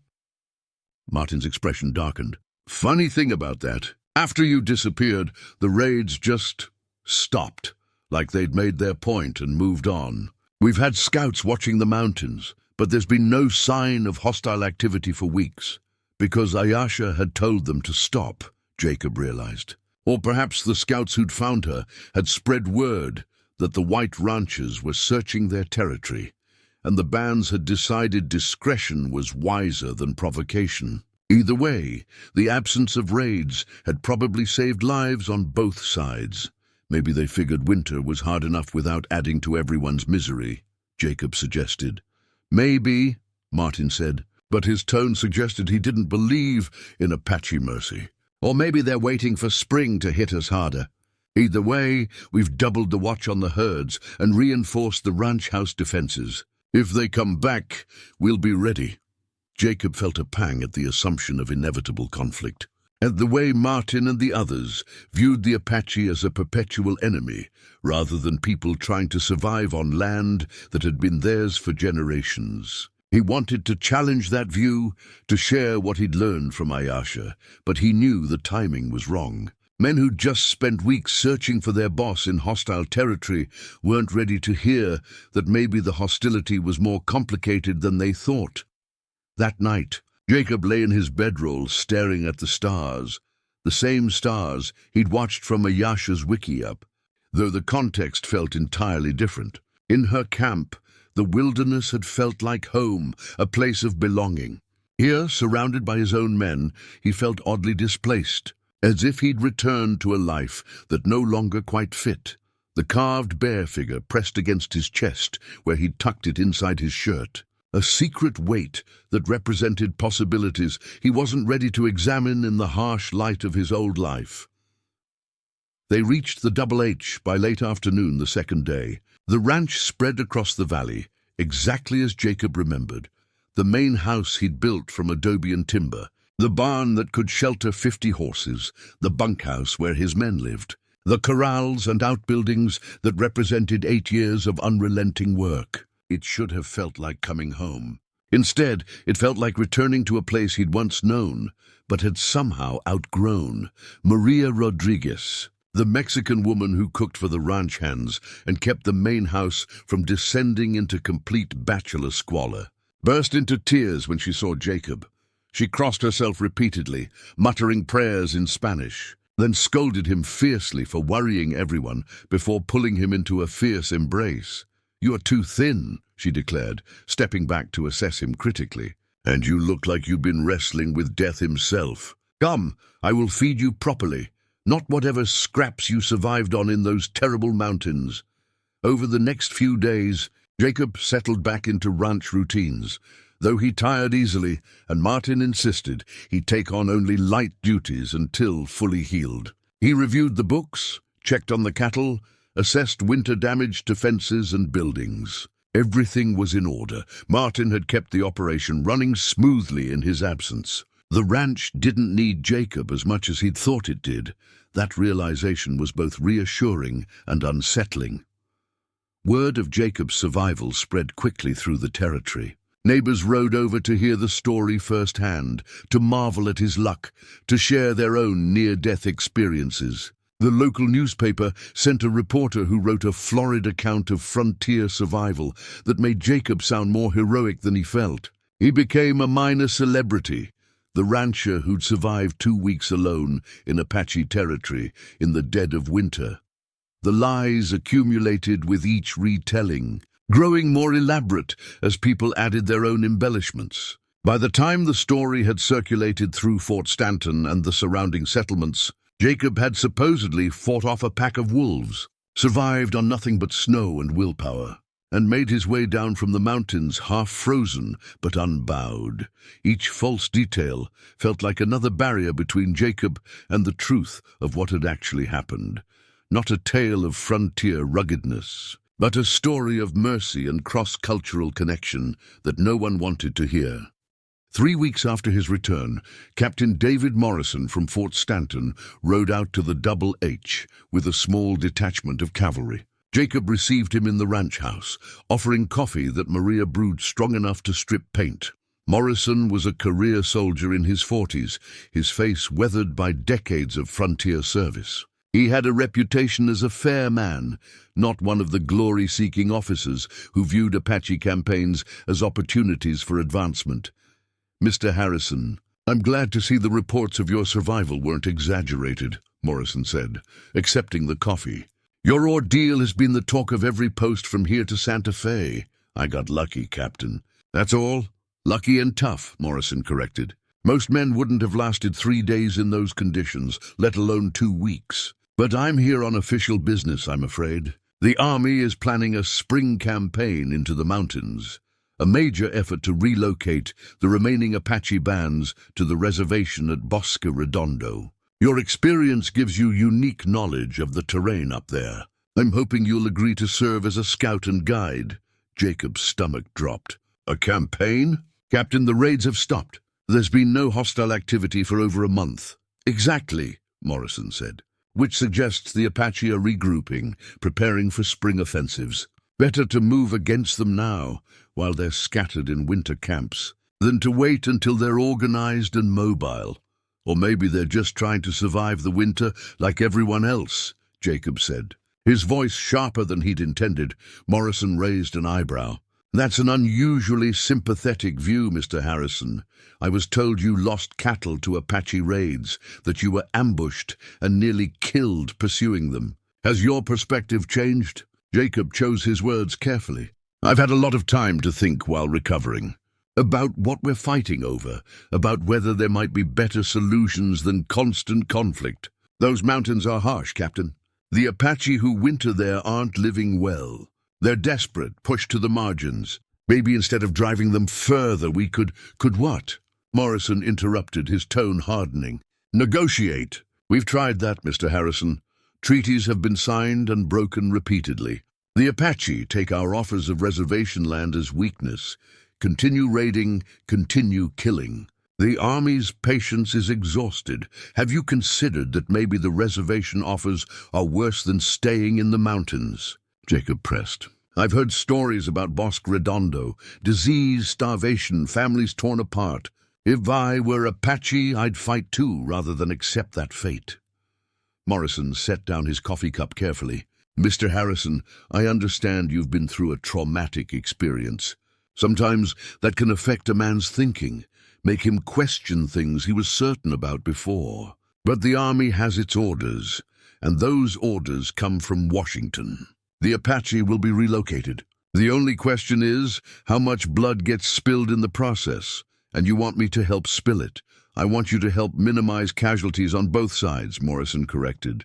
"Your knowledge of the terrain could help us locate camps quickly, secure them with minimal resistance. Without that knowledge, we'll be blundering through the mountains, and when we do find camps, the confrontations will be messier, bloodier. More soldiers dead, more Apache dead. Is that what you want?" The logic was impeccable and horrifying. By refusing to help, Jacob would potentially cause more deaths. By agreeing, he'd be betraying everything Ayasha had taught him, leading soldiers directly to people who'd shown him nothing but the harsh mercy of their traditional laws. "I need time to think about it," Jacob said finally. "You have 2 weeks," Morrison replied, standing. "The campaign launches in early April. I need your answer by then." He paused at the door. "I hope you make the right choice, Mr. Harrison, for everyone's sake." After Morrison left, Jacob sat alone in his house, the walls seeming to close in around him. Everything he'd built, the ranch, his reputation, his position in the community, rested on his willingness to be what people expected him to be. A tough frontier rancher who protected his property, who stood with other white settlers against the Apache threat, who didn't question the inevitability of expansion and displacement, but he wasn't that person anymore. Ayasha had changed him, had shown him a different way of seeing the world. The question was whether he had the courage to act on that changed understanding, even if it cost him everything. That night, Jacob walked out to the corrals under a sky brilliant with stars. The full moon hung low on the horizon, fat and luminous, casting silver light across the valley. The same moon that shone on Ayasha's camp in the mountains, that marked the time when she would check the message tree. Jacob pulled the carved bear from his pocket, turning it over in his hands. The craftsmanship was exquisite, every detail of fur and muscle rendered in miniature, the bear's posture suggesting strength tempered with wisdom. It was Apache work, unmistakably so. If anyone saw it, they'd have questions Jacob couldn't answer. He should destroy it. Throw it in the fire, eliminate this evidence of connection to the people everyone expected him to oppose. That would be the safe choice, the sensible choice. Instead, Jacob closed his fist around the carving and made a different decision. "Martin," he called toward the bunkhouse. His foreman emerged, pulling on a coat against the night chill. "Boss, everything all right?" "I need to make a trip into the mountains," Jacob said. "Short one, 2 days. There's something I need to check on, up near where you found me," Martin frowned. "Boss, you're barely healed, and Morrison just told you the Army's planning operations up there." "It's not safe." "It's never safe," Jacob replied. "But this is important. I'm going tomorrow at first light, alone." "Like hell you're going alone," Martin said flatly. "You go, I go with you." "That's not negotiable." Jacob considered arguing, then reconsidered. Martin's presence would complicate things, but refusing his foreman's protection would raise more questions than Jacob wanted to answer. "All right, we leave at dawn. Pack light, we'll be moving fast." Martin nodded, his scarred face troubled but accepting. "Whatever you say, boss. But when we get back, you're going to tell me what's really going on. And I mean the whole truth, not the story you've been feeding everyone else." Jacob met his foreman's eyes and saw the concern there, the loyalty that went beyond mere employment. Martin deserved the truth. The question was whether Jacob was ready to share it and what the consequences would be when he did. "When we get back," Jacob agreed. "I'll tell you everything." As he returned to the house, Jacob looked up at the full moon one more time. Tomorrow, he would ride to the lightning-struck pine and place the carved bear at its base. He would take the first step on a path that led away from the life he'd built and toward something unknown and potentially dangerous. He would choose the harder way, and whatever came after, whether reunion with Ayasha or confrontation with forces that opposed everything they might represent together, he would face it with eyes finally open to truths he'd been blind to for too long. The easy life was over. The real work was about to begin. Dawn came cold and clear, the kind of winter morning where every breath crystallized in the air and frost painted elaborate patterns on every surface. Jacob saddled his horse, a sturdy buckskin gelding named Copper, who'd served him faithfully for 4 years, while Martin prepared his own mount and pack supplies. For the 2-day journey, Maria emerged from the main house with a bundle of food wrapped in cloth, her dark eyes worried. "You should not go back to those mountains so soon, Senor Jacob. Your body is still healing. Your spirit is still troubled?" Jacob asked, securing his bedroll behind the saddle. Maria made a gesture that encompassed everything: his changed demeanor, the way he stared at the mountains when he thought no one was watching, the restlessness that had possessed him since his return. "You came back different. Everyone sees it, though they pretend not to. Something happened up there that you are not telling." Jacob took the food bundle, squeezing her shoulder gently. "I'll be fine, Maria. 2 days, that's all. Martin will make sure I don't do anything stupid." "It is not stupidity I worry about," Maria said quietly. "It is the thing that pulls you back to those mountains. Be careful, Senor Jacob. Not all debts can be repaid. Not all paths can be walked by men who live in 2 worlds. Her words echoed what Ayasha had said, and Jacob wondered how much the older woman had guessed. Maria had lived on the frontier her entire life, had seen the complicated tangles that arose when cultures collided. She was no fool. Martin rode up, his rifle secured in its scabbard, his expression set in the determined lines of a man preparing for possible trouble. "Ready when you are, boss." They rode out as the sun cleared the eastern peaks, painting the snow-covered landscape in shades of gold and rose. The beauty was almost painful in its intensity, the kind of beauty that made a man understand why people fought over this land, why both settlers and Apache would rather die than surrender it. For the first few hours, they rode in comfortable silence. Martin knew when to talk and when to stay quiet, one of the many qualities that made him invaluable. But as they climbed higher into the foothills, approaching the territory where Jacob had nearly died, the foreman finally spoke. "You want to tell me what we're really doing up here?" Jacob had been expecting the question. "I told you there's something I need to check on, something or someone." Martin's scarred face was carefully neutral. "Boss, I've known you for 6 years. I've seen you face down rustlers, negotiate with army quartermasters, deal with drought and disease and every other damn thing the frontier throws at ranchers. You're not a man who does things without good reason. So what's the real reason we're riding into Apache country when the army is about to launch a major campaign up here?" Jacob guided Copper around a fallen tree, buying time to organize his thoughts. The truth would come out eventually.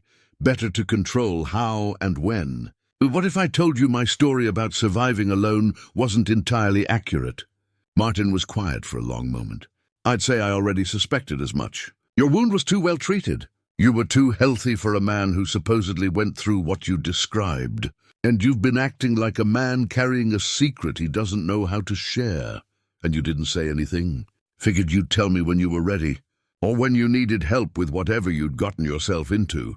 Martin shifted in his saddle. "So what's the truth?" Jacob took a breath, then told him. Not everything. He kept the details sparse, protected Ayesha's location, but enough. An Apache woman who'd found him dying in the snow. The weeks of healing in her camp. The lessons about the land, about survival, about seeing the world through different eyes. The decision to hide the truth, to protect her from retaliation. When he finished, Martin rode in silence for several minutes, processing. Finally he spoke. "This woman, she treated you well? Didn't hurt you? Didn't try to use you as leverage?" "She saved my life when she had every reason to let me die," Jacob said. "Taught me things I needed to know. Asked nothing in return except that I think about what she'd shown me. And now you're going back to her." It wasn't a question, but Jacob answered anyway. "I'm going to leave a message. To let her know I haven't forgotten what she did, what she taught me. To tell her I'm trying to be better than I was. And if she wants more than a message?" Martin asked carefully. "If this turns into something complicated?" "It's already complicated," Jacob admitted. "The army wants me to guide their spring campaign. Help them locate Apache camps for relocation. If I refuse, I look like a traitor to my own people. If I agree, I betray everything I learned from Ayesha, potentially lead soldiers to her doorstep." Martin whistled low. "That's a hell of a choice. What are you going to do?" "I don't know yet. That's partly why I'm doing this. I need to see her again, talk to her, figure out if there's any way forward that doesn't end in betrayal or bloodshed." They made camp that night in a protected hollow, building a small fire and eating Maria's food, tortillas filled with beef and beans, still warm from being wrapped in cloth. The familiarity of the meal contrasted sharply with the strangeness of Jacob's situation, the way his life had split into before and after Ayesha. "Can I give you some advice, boss?" Martin asked as they settled in for the night. "When has my permission ever stopped you?" Martin smiled slightly. "Fair point. Here it is. Whatever you decide about the army, about this woman, about all of it, make sure it's a decision you can live with. Not just today, but 10 years from now when you're looking back. This frontier, it makes men make hard choices. Choices that haunt them if they get it wrong. Speaking from experience." Martin stared into the fire, his scarred face shadowed. "I was with the volunteers during the Navajo campaigns. Helped round up families for the long walk to Bosque Redondo. Told myself we were following orders, that we were making the territory safe, that it was necessary. And maybe it was necessary. I don't know anymore. But I remember the faces of the children being forced to march. Remember old people who couldn't keep up, who we left behind knowing they'd die. That haunts me, boss. Every damn day. Jacob had never heard Martin speak about his military service. The revelation added weight to his foreman's advice. This was a man who knew the cost of choosing wrong. I'm trying to avoid making that kind of mistake, Jacob said quietly. I know. That's why I'm telling you. Don't let anyone, army, neighbors, even me, pressure you into something your conscience can't carry. Life's too long to spend it weighted down with regret. The next day, they reached the lightning-struck pine by early afternoon. The tree stood exactly as Jacob remembered, scarred and broken but still standing, still serving its purpose as a message point for travelers and trappers. Martin held back while Jacob approached the base, respecting the privacy of whatever message he'd come to leave. Jacob knelt in the snow, brushing away the accumulation to reveal the hollow where messages were left. Inside were various items. A few letters, some carved markers, the detritus of frontier communication. Jacob pulled out the carved bear, holding it for a moment, feeling its weight one last time. Then he placed it carefully in the hollow, arranging it so Ayasha would see it immediately when she checked. Beside it he placed something else, a letter he'd written the night before, sealed with wax. In it, he'd written everything he couldn't say to anyone else. His gratitude, his confusion, his growing sense that the life he'd built was no longer the life he wanted. His hope that she might help him understand how to navigate the impossible space between two worlds.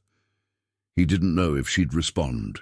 Didn't know if she'd even find the message before the army's campaign drove her deeper into hiding. But he had to try. Had to show her that her mercy hadn't been wasted, that the man she'd saved was trying to become someone worthy of that salvation.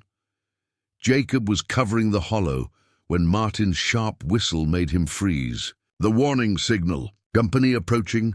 Moving carefully, Jacob stood and rejoined Martin, who'd positioned himself behind a cluster of boulders with his rifle ready. 3 riders, Martin said quietly. Coming up from the South Valley. Can't tell if they're military or civilian yet. They waited, weapons ready, as the riders drew closer. When they finally came into view, Jacob's stomach sank. Captain Morrison, flanked by 2 soldiers, all 3 armed and clearly on patrol. "Harrison!" Morrison called out, spotting them. "What the hell are you doing up here?" "I told you this area would be under military surveillance." Jacob and Martin emerged from cover, lowering their weapons but keeping them accessible. "Just checking on some things, Captain. We're on our way back to the ranch now." Morrison dismounted, his expression suspicious. "Checking on what exactly?" "This is the area where you claim you survived for 2 weeks. Seems strange you'd want to come back so soon after barely escaping with your life." "Just wanted to see it again in daylight, without fever clouding my memory," Jacob said, the lie coming easier than he liked. "Wanted to understand how I managed to survive." Morrison walked past Jacob toward the lightning-struck pine, and Jacob's heart hammered. If the captain checked the hollow, if he found the carved bear and the letter, "Interesting tree," Morrison observed, running his hand over the lightning-scarred wood. "The Apache consider trees like this sacred, you know. Lightning-struck things are supposed to carry powerful medicine." He turned back to Jacob. "Did you encounter any Apache during your time up here? Any signs of camps or activity?" "No," Jacob said, the lie tasting like ash. "I was too focused on survival to notice much else." Morrison studied him for a long moment, and Jacob had the uncomfortable feeling the captain saw more than he was letting on. "You know, Harrison, I've been thinking about your reaction when I proposed the spring campaign. Your sudden sympathy for the Apache cause. It struck me as odd, almost as if your experience up here had given you personal insight into their situation." "I nearly died up here," Jacob said carefully. "That tends to change a man's perspective on a lot of things. Does it change it enough to make him refuse to help his own people? To leave soldiers at risk because of some misplaced empathy for the enemy?" Morrison's voice hardened. "I need your answer, Harrison. Will you guide the campaign or not?" Jacob felt Martin tense beside him, felt the weight of the moment pressing down. This was it, the choice that would define everything that came after. Say yes, and he'd betray Ayasha, would lead soldiers to camps like hers, would be complicit in the destruction of the world she'd shown him. Say no, and he'd be branded a traitor, would lose the respect of his community, might even face legal consequences for refusing to aid a military operation. "I need more time," Jacob said. "This isn't a decision I can make standing on a mountainside." "You've had weeks," Morrison countered. "How much more time do you need?" "Enough to be certain I'm making the right choice for the right reasons. You asked me to guide a campaign that could result in deaths on both sides. That deserves more consideration than a snap judgment." Morrison's jaw tightened. "Very well, but understand this, Harrison. My patience has limits. So does the Army's. If you're not with us, you're against us. And being against us in this territory is a dangerous position to be in. Think carefully about which side of that line you want to stand on." The captain remounted, his soldiers following suit. "1 week, Harrison. That's all you get. After that, I'll assume your answer is no and proceed accordingly." He wheeled his horse around. "And Harrison, if I find out you've been in contact with hostile Apache, if I discover you've been passing information or providing aid to the enemy, that's treason. The penalty for treason is hanging. Keep that in mind while you're thinking." The 3 soldiers rode off, disappearing down the trail they'd come up. When they were safely out of sight, Martin let out a long breath. "Well, that was about as thinly veiled a threat as I've ever heard." "Boss, I think Morrison suspects something." "He suspects everything," Jacob said. "He's a smart man, too smart to accept easy lies. So what do we do?" Jacob looked at the lightning-struck pine, at the hollow where he'd just hidden evidence of his connection to Ayasha. "We go back to the ranch.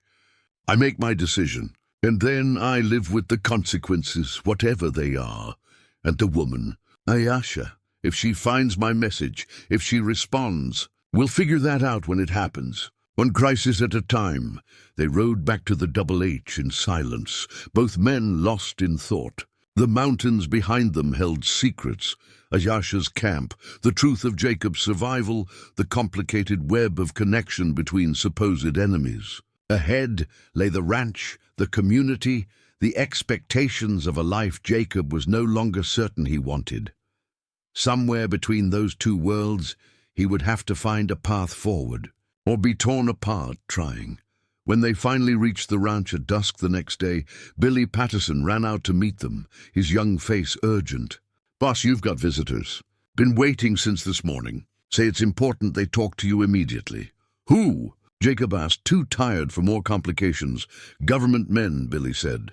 "From the Bureau of Indian Affairs in Santa Fe. They say they have a proposition for you. Something about a new approach to the Apache situation."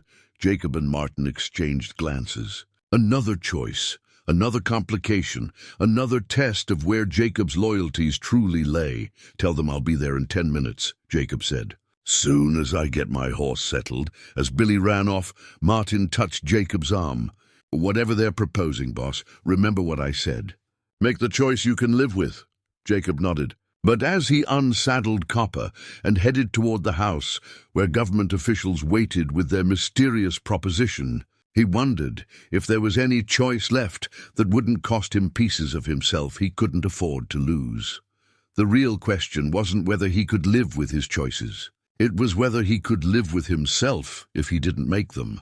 The 2 men waiting in Jacob's house were not what he expected. Instead of the typical government bureaucrats in expensive suits, these were weathered frontier types who looked more comfortable on horseback than behind desks. The older of the 2, perhaps 60, had the distinctive bearing of a man who'd spent decades navigating the complexities of the West. His companion was younger, maybe 40, with intelligent eyes that missed nothing.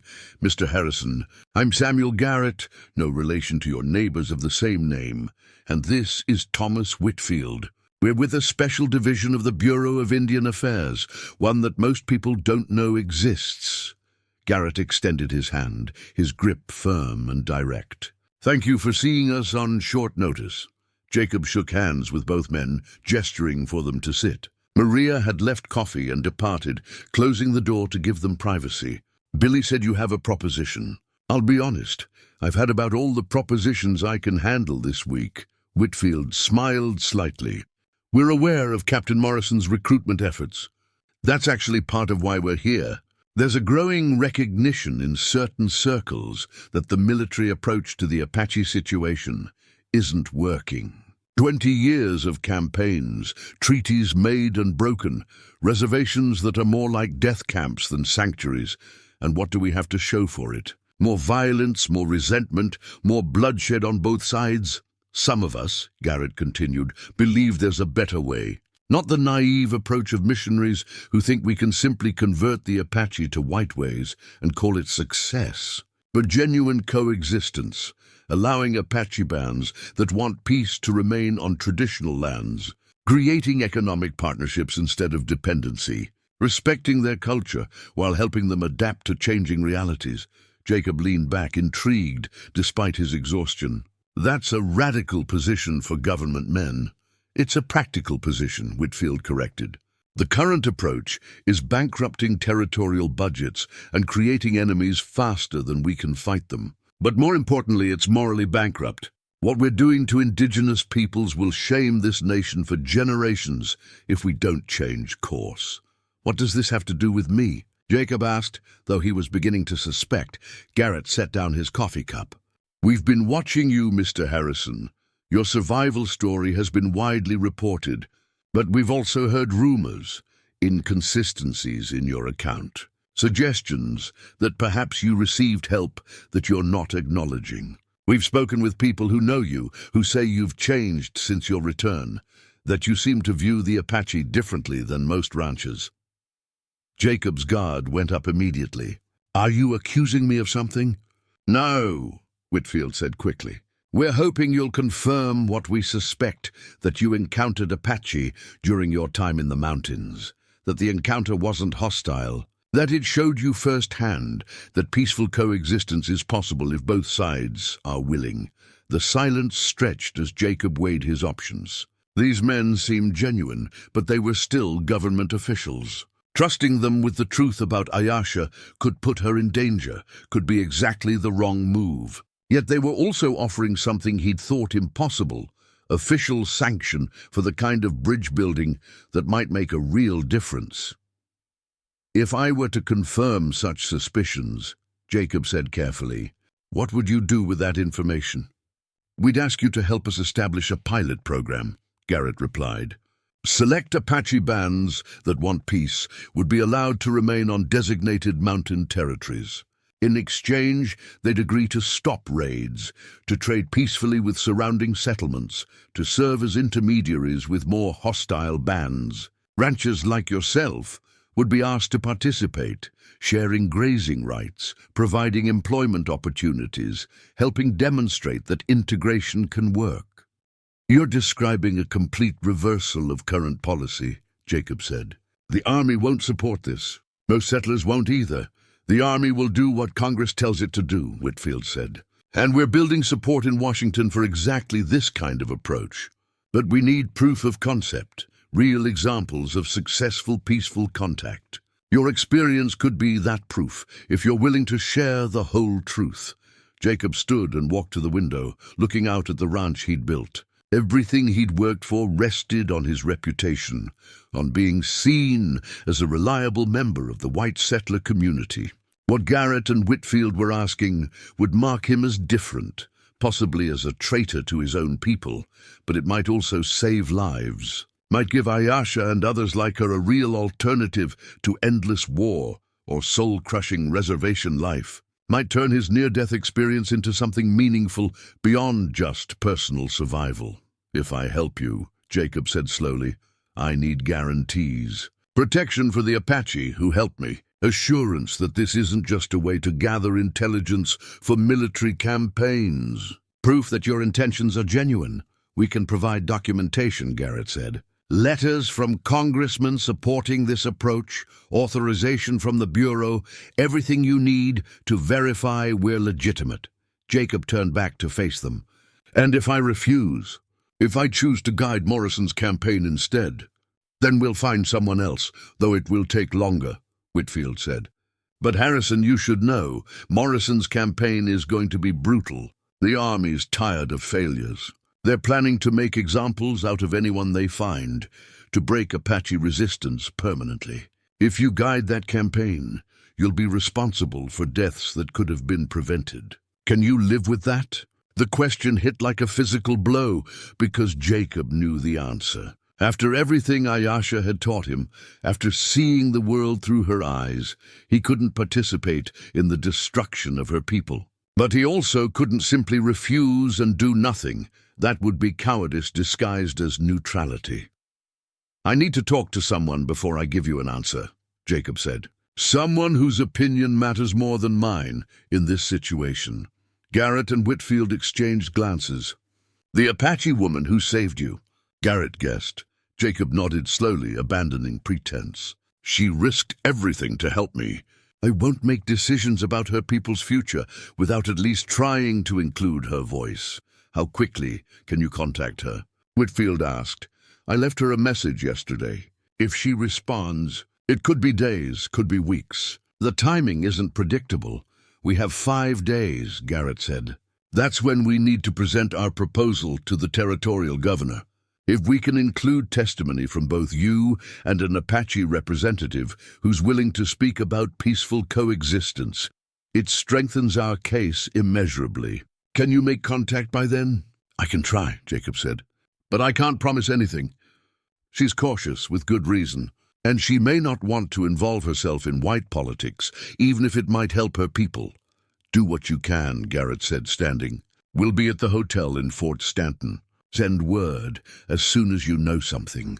After they left, Jacob sat alone in his house, trying to process the day's revelations. In the span of a few hours, he'd been threatened by Morrison, offered an alternative by Garrett and Whitfield, and confronted with choices that would define not just his own future, but potentially the futures of countless others.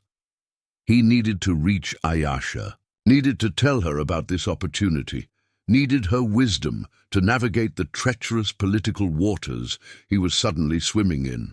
But more than that, he simply needed to see her again, to confirm that the connection he felt wasn't just a product of trauma and gratitude, but something real and lasting. Martin found him still sitting there as darkness fell. "The government men gone?" "They're gone."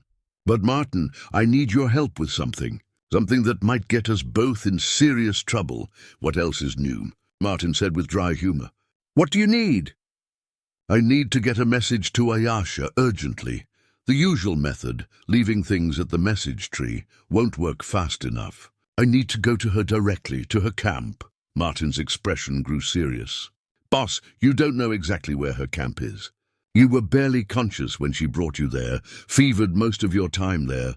How do you plan to find it?" "I remember landmarks, the general direction, and I learned enough from her about tracking and reading terrain that I think I can retrace the path." Jacob met his foreman's eyes. "I'm asking you to come with me.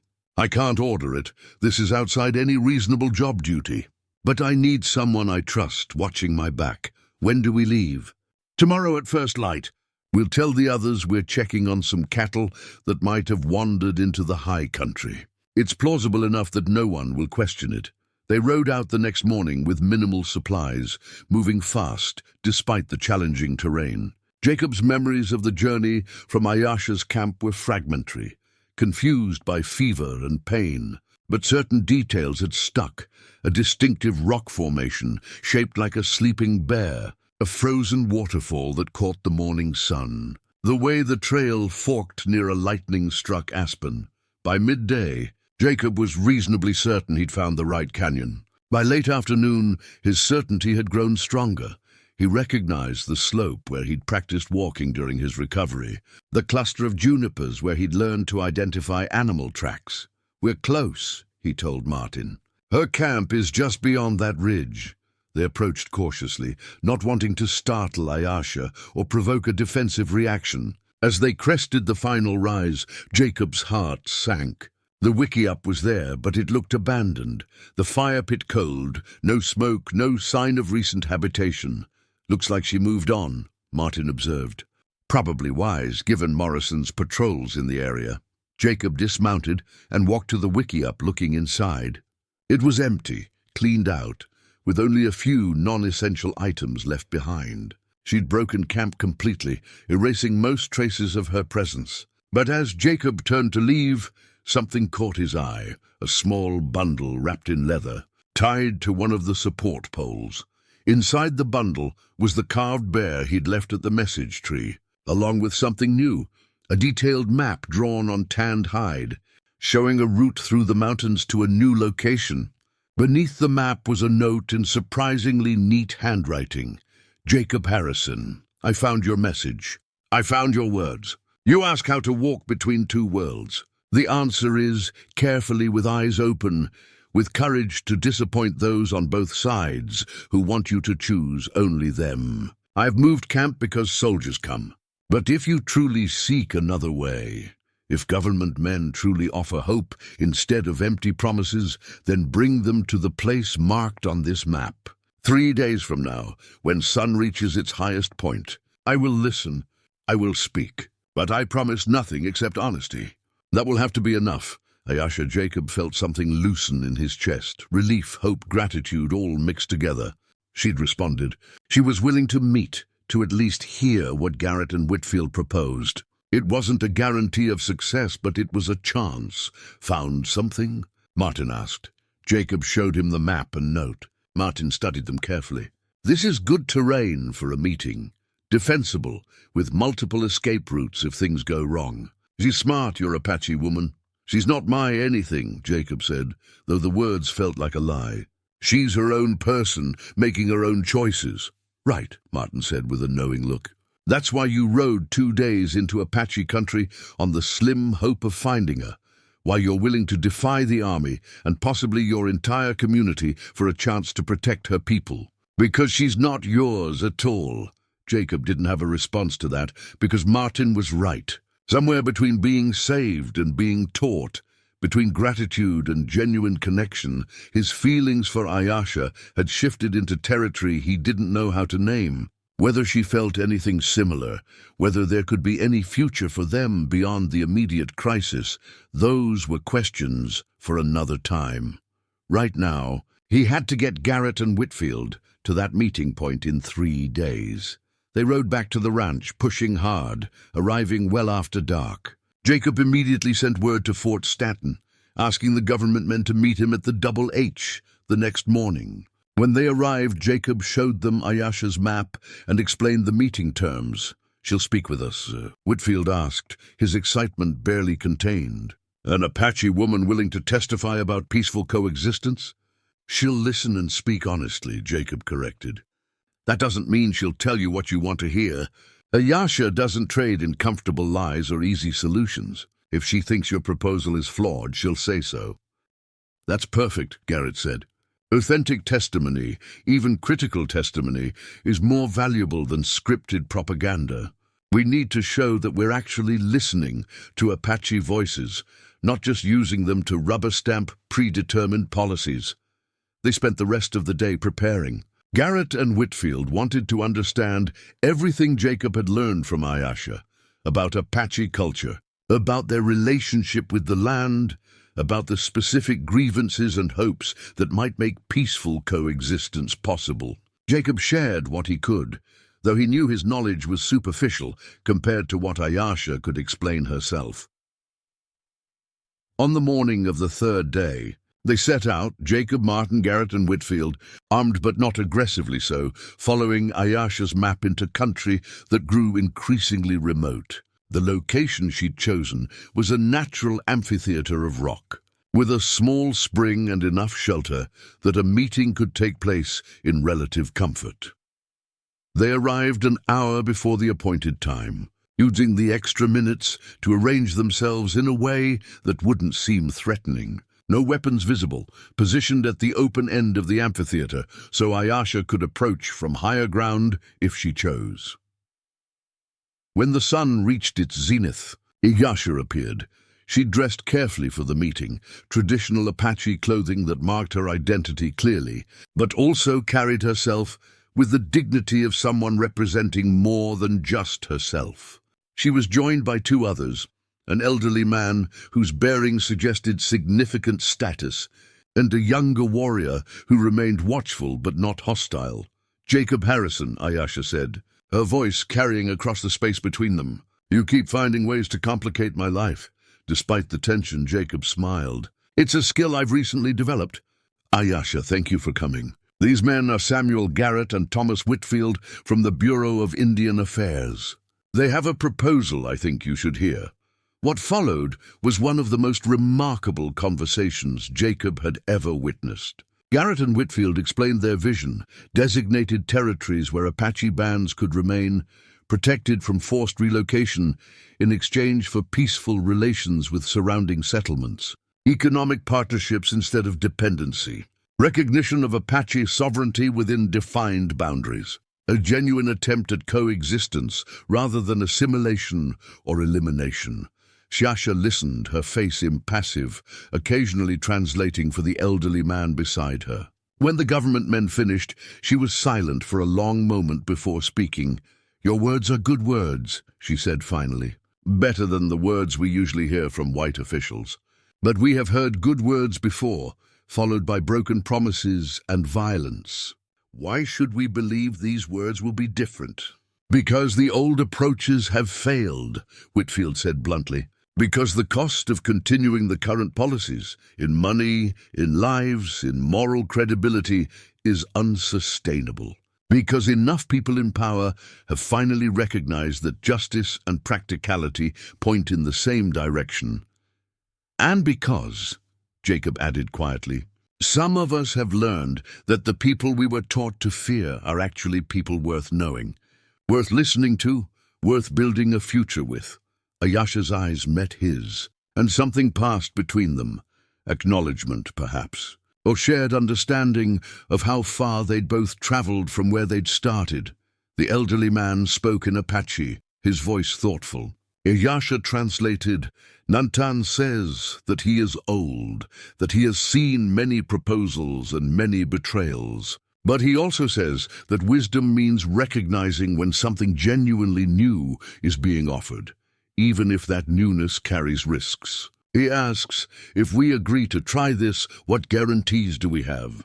What prevents the army from simply using our trust as a weapon against us?" Garrett pulled out a folder of documents. Written agreements signed by congressmen and bureau officials. Legal protections that would make any military action against participating bands a federal crime. Regular inspections and reports to ensure compliance on both sides. And most importantly, the involvement of men like Harrison, respected members of the white community who will advocate for the Apache cause and hold their own people accountable. The discussion went on for hours, covering practical details, boundary lines, water rights, trading arrangements, dispute resolution mechanisms. Through it all, Ayasha served as the primary voice for the Apache side. Her intelligence and eloquence making clear why she was trusted to speak on behalf of people who'd given her no official authority. As the sun began its descent toward the western peaks, Nantan spoke again, this time at length. When he finished, Ayasha turned to the government men. "We will try this," she said. "Not because we fully trust you. Trust must be earned through actions, not words. But because the alternative is worse. And because Jacob Harrison has shown us that some white men can learn, can change, can become worthy of the partnership you propose. We will gather other bands who might be willing. We will present your proposal to our councils, and if enough agree, we will attempt this dangerous bridge between our worlds." She looked at Jacob directly. "But understand, this succeeds or fails based on people like you. People who can walk in both worlds, who can translate not just words, but intentions, who can hold both sides accountable when fear or greed or old hatreds threaten the peace. You saved my life by pulling me into yours. Now I ask you to save many lives by becoming the bridge we need." Jacob felt the weight of her words, the enormous responsibility she was placing on his shoulders. But he also felt something else. Purpose, direction, a sense that finally his life was aligning with something larger and more important than just personal success. "I'll do it," he said, "whatever it takes for however long it takes. I'll be that bridge." As the meeting concluded and plans were made for future gatherings, Ayasha approached Jacob while the others talked logistics. They walked a short distance away to where they could speak privately. You have chosen the harder path, she said quietly. There will be those on both sides who see you as traitor. Your ranch may suffer. Your reputation will be questioned. You may lose friendships, business relationships, the comfortable life you built. I know, Jacob said. But I'll gain something more valuable. The chance to be part of something that matters. The chance to honor what you taught me. And maybe, he hesitated, then continued, maybe the chance to see where this connection between us leads. Ayasha was quiet, her dark eyes searching his face. You speak of connection as if it can exist independent of the world around us. But we live in that world, Jacob. A world that does not make room for Apache women and white ranchers to build anything together. Then maybe it's time to make the world change, Jacob said. One choice at a time, one bridge at a time, until there's room for all kinds of connections that don't exist yet. A smile touched Ayasha's lips. Small, but genuine. You have learned well, perhaps too well.